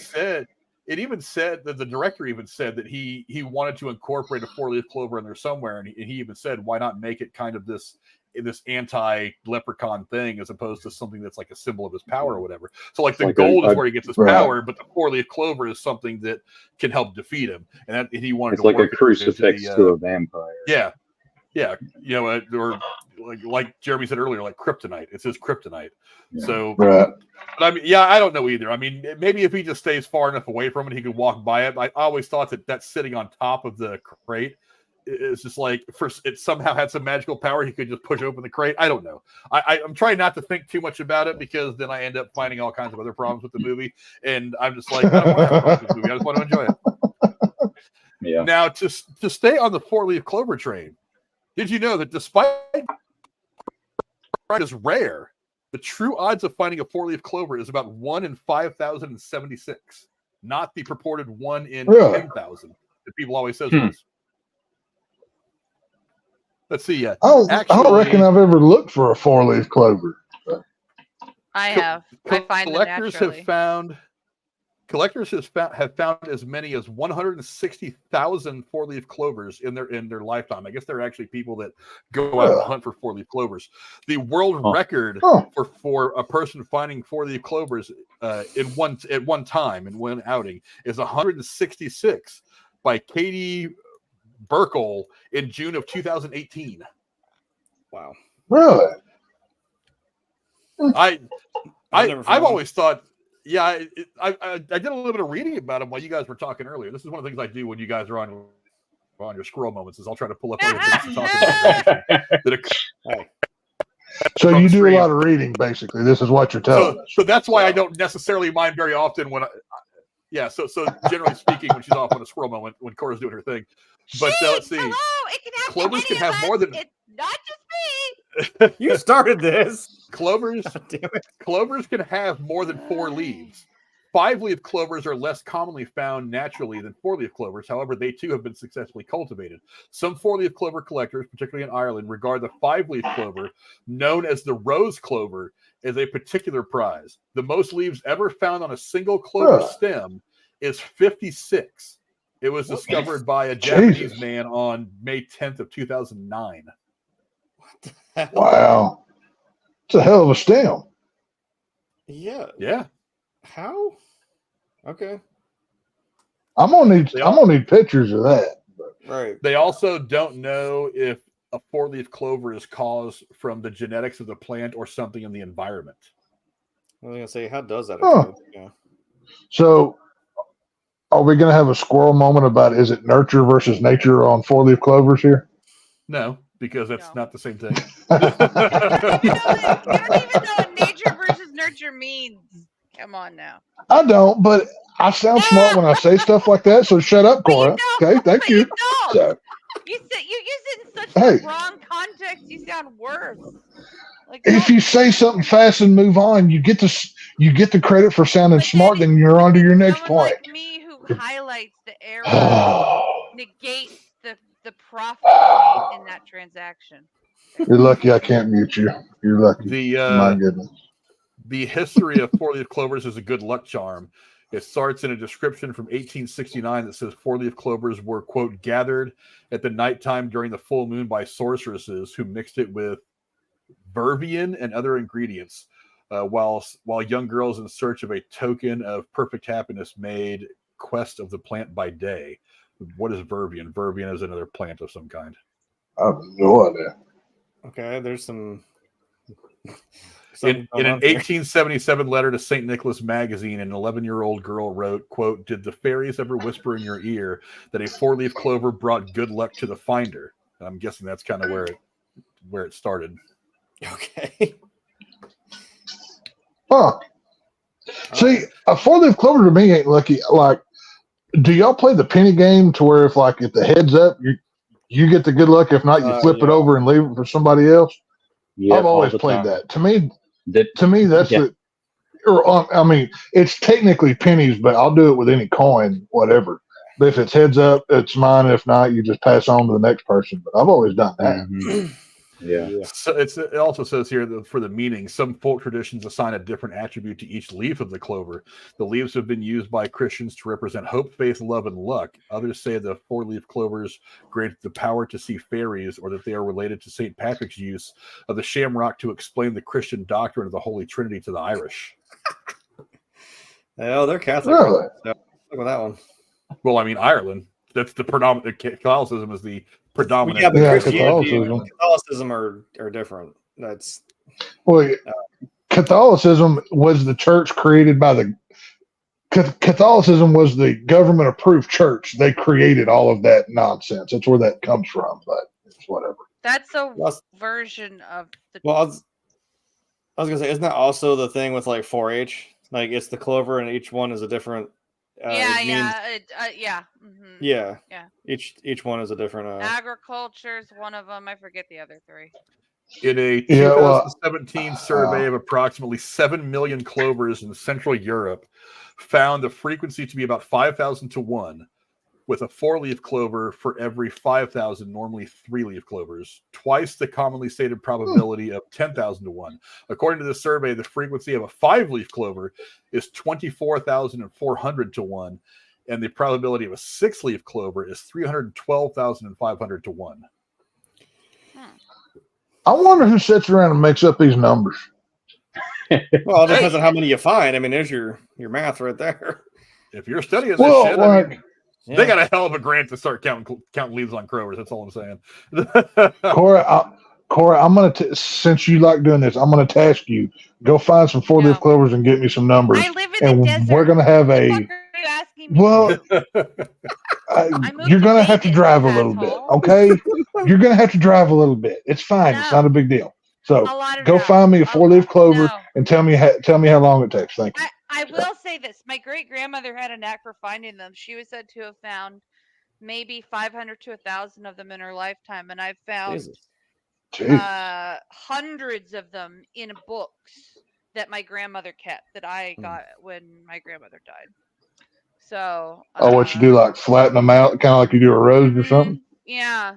Oh, okay. Yeah. That's cool. It is. Yeah.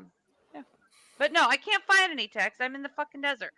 No. True. Well, there's rock. Get on your horse and ride, partner. Go find me one. You'll be all right. Is there a rock out in the desert shaped like 4-leaf clover? There we go. I'll paint 4 rocks. She may not find that, but she could find an alien obelisk out there somewhere that, I mean, who knows what's out there in that desert. So. Why don't you just make a list of all the things you want me to find? Like a Hey, you're out near there. Go find the M Cave. You ever heard about the M Cave? No. Oh, yeah. Oh, can you go storm Area 51 for us? Yeah, can you go do that? I would love to be arrested. Yeah, then we'll never hear from her again. Yeah. Yeah. I can clear an FBI check. Yeah. Like, that's what I was thinking. Easy. What Mom Just said. Fuck it up.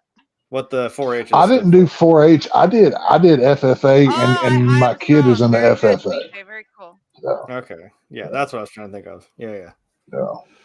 That seems like a good place to start wrapping things up now that I've given you guys an education on 4-leaf clovers and their true rarity. So, yeah. Let's see. You guys are smarter now than you were when we started the stream. That's the whole goal. I'm teaching you guys. You're welcome. I don't know about that, but let's go around and get your final thoughts. Lady Cora, give me your final thoughts on 1993's Leprechaun. It's one worth missing. I'll say that. But, if you care about looking at Jennifer Aniston's ass, from what these gentlemen say, you probably should watch it. Real nice. And Freakajibus, Mr. Kenton, give me your final thoughts on Leprechaun. Again, it's fine. 6 out of 10. Low lowest tier slasher franchise. Yeah. Watch it drunk on St. Patrick's Day, I guess. I agree. And to my man Tex, give me your final thoughts on Leprechaun. I'll even put this picture up for you. Wait. There you go. Oh, thank you, Frank. Just the narrator. It's small gestures like this. This is why I like you, my friend. You're a good dude. I don't care what anybody says. No, it's a gateway horror film. If you've got somebody who's, I don't like the bloody, spooky, scary stuff, but they want to watch something, you can show them this movie. It's a fun watch. It's not like Evil Dead 2 levels of gore or anything, but it's a movie you can have fun with. If you're like at a Halloween party, put this on in the background or something. I'll be nice. I'll give it like a 4.5 out of 10 if you want. Since Keaton threw a number, I'll throw a number out. Why not? I'd go like a good 4.5 on it, but I give Jennifer Aniston's hind end a 9.5 out of 10. So he does real good in this movie. I hesitate to say what she would have to do to get it all the way up to a 10, but I'll move on to Jeremy. Well, she's going to have to work for that one, but we can, her and I will talk behind the scenes. It'll be fine. So. And to Jeremy, give me your final thoughts on Leprechaun. Yeah, it's definitely a fun movie. Made probably the most fun by Warwick Davis, obviously, because he just. Oh yeah. I could definitely believe they just kind of let him do his thing. And that's what makes it so fun. Honestly, it's a pretty, straightforward premise.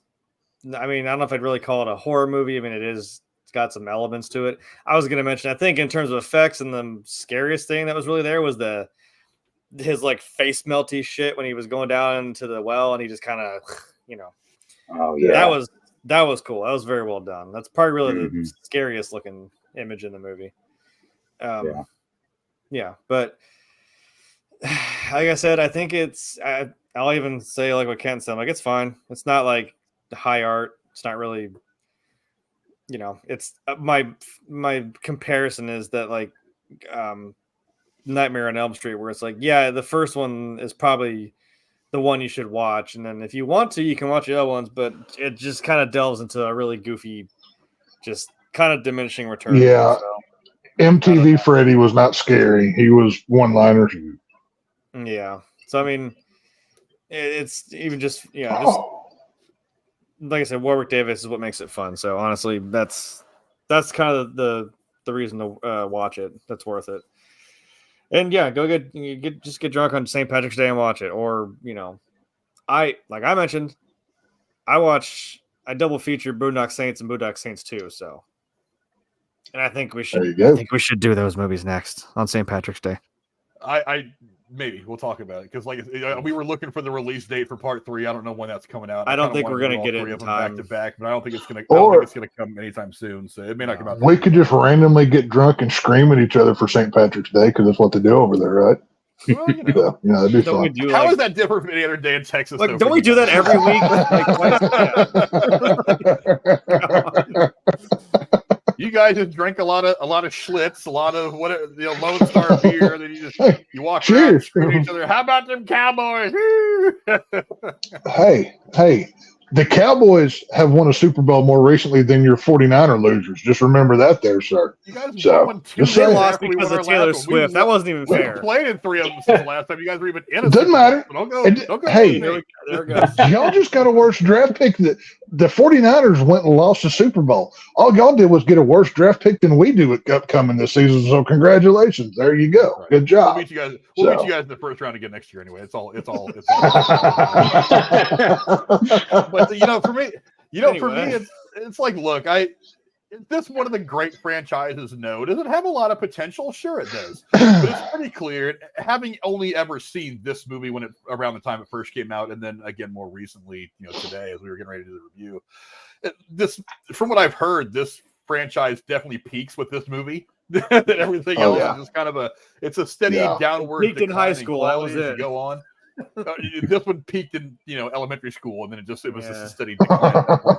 But look, it's like I said, it's a really interesting concept that it needs the right creative mind It needs somebody that has a different vision that other people either unable to see or don't have the balls to go after right now. And look, this movie is largely carried by Warwick Davis, who was already a big star at this point. Who like I said, he was a name, so he carries it a bit. I mean, it's easy to look back on it and say that Jennifer Aniston was a big deal. She wasn't when this movie came out. Nobody knew who she was when this movie came out. So you can't even really say that she does a lot to carry this movie because she, not to be too mean about it, but I mean, she was the cute blonde girl that was in every movie from the 70s all the way up into the 90s. So there wasn't anything overly special about her performance either.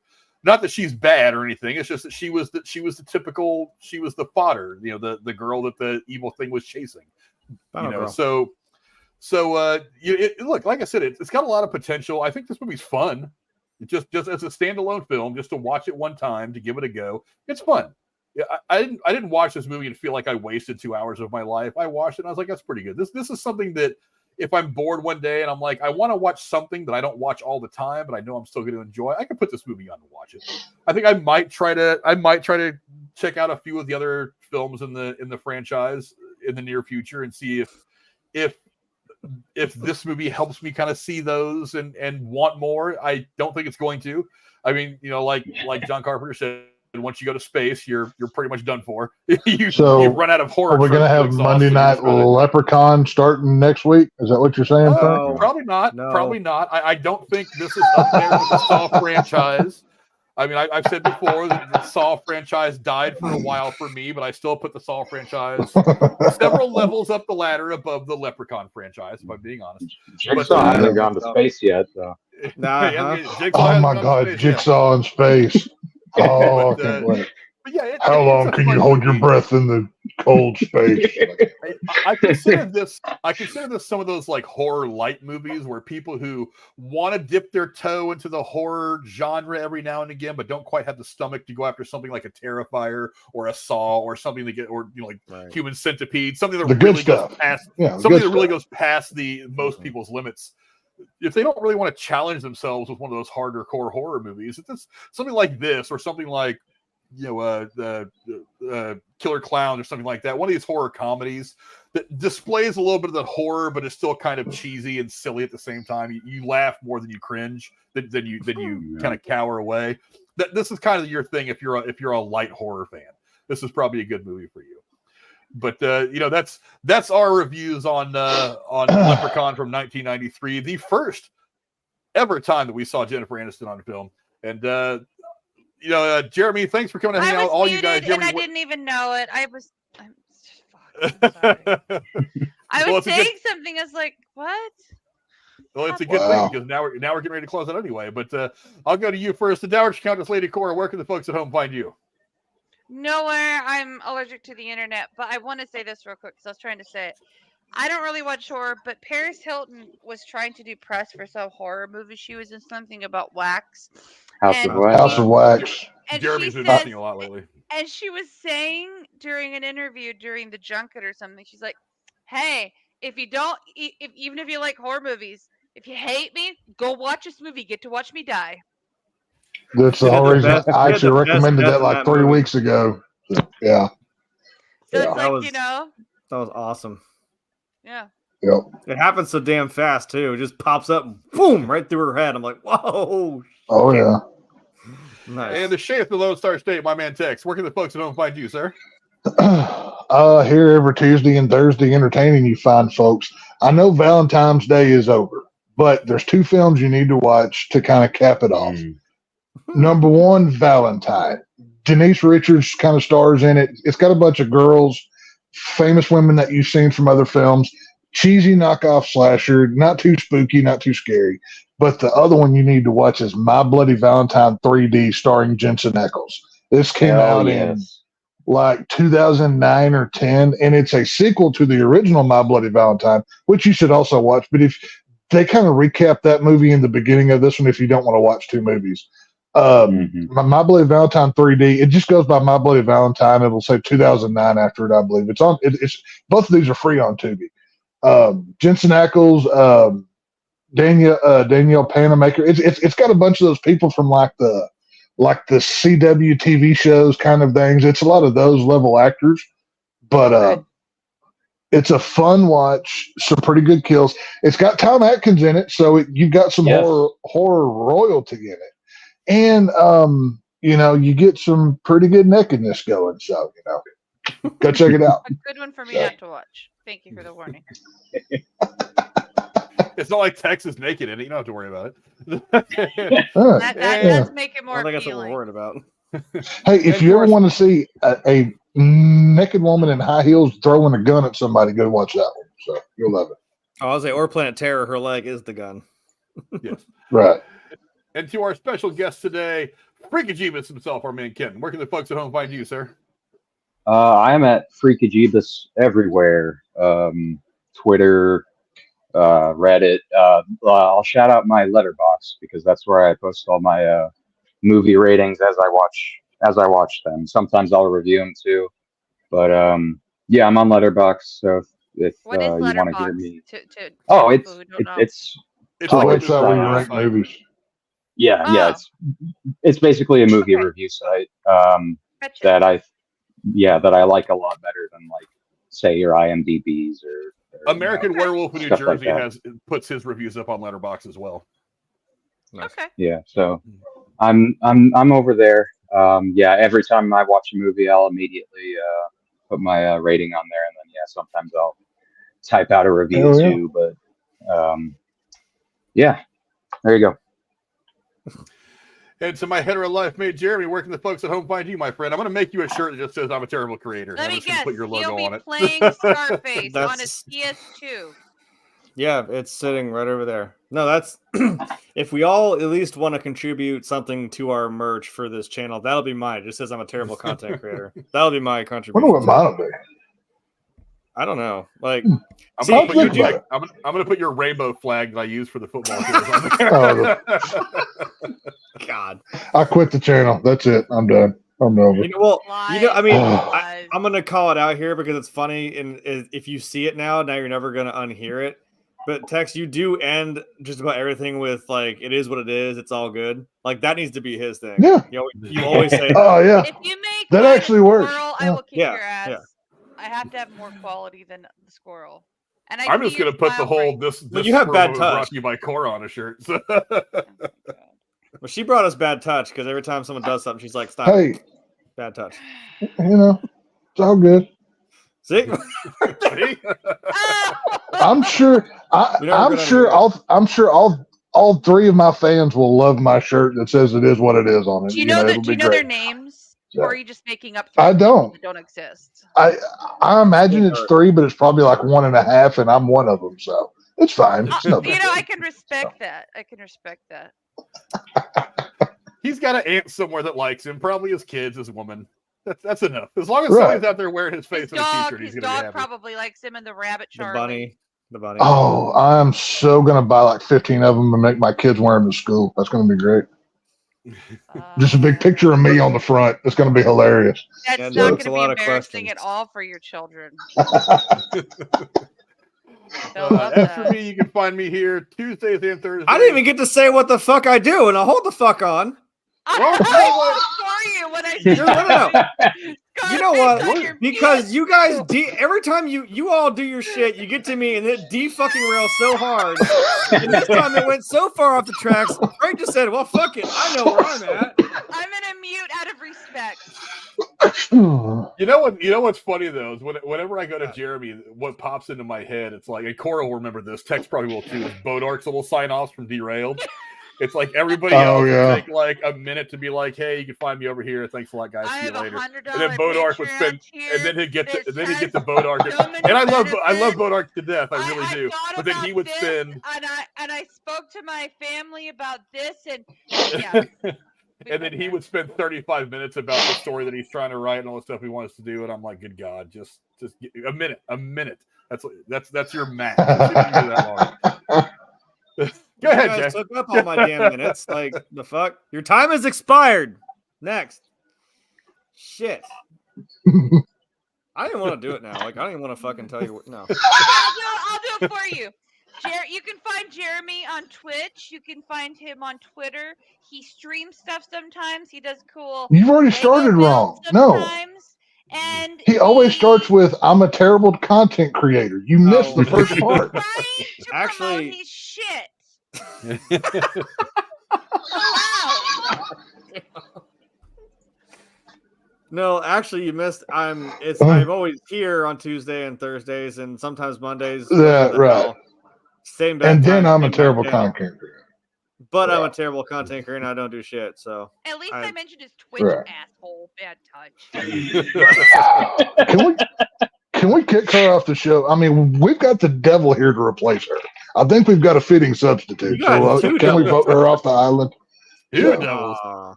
You got two devils. Oh, see, you went and chased her away. She'll come back. It's okay. As for me, you can find me here every Tuesday and Thursday, breaking down one movie or another. We're supposed to be, the original plan was to do. You see, you can't keep her away for that long. You're not chasing her. But the original plan for Tuesday was to do Madam Web. If you have been paying attention to any of the reviews that have been coming out, that is probably not going to happen. This movie is getting reviews almost as bad as Cats got when it came out, and it is not looking good at all. So we may end up course correcting for Tuesday.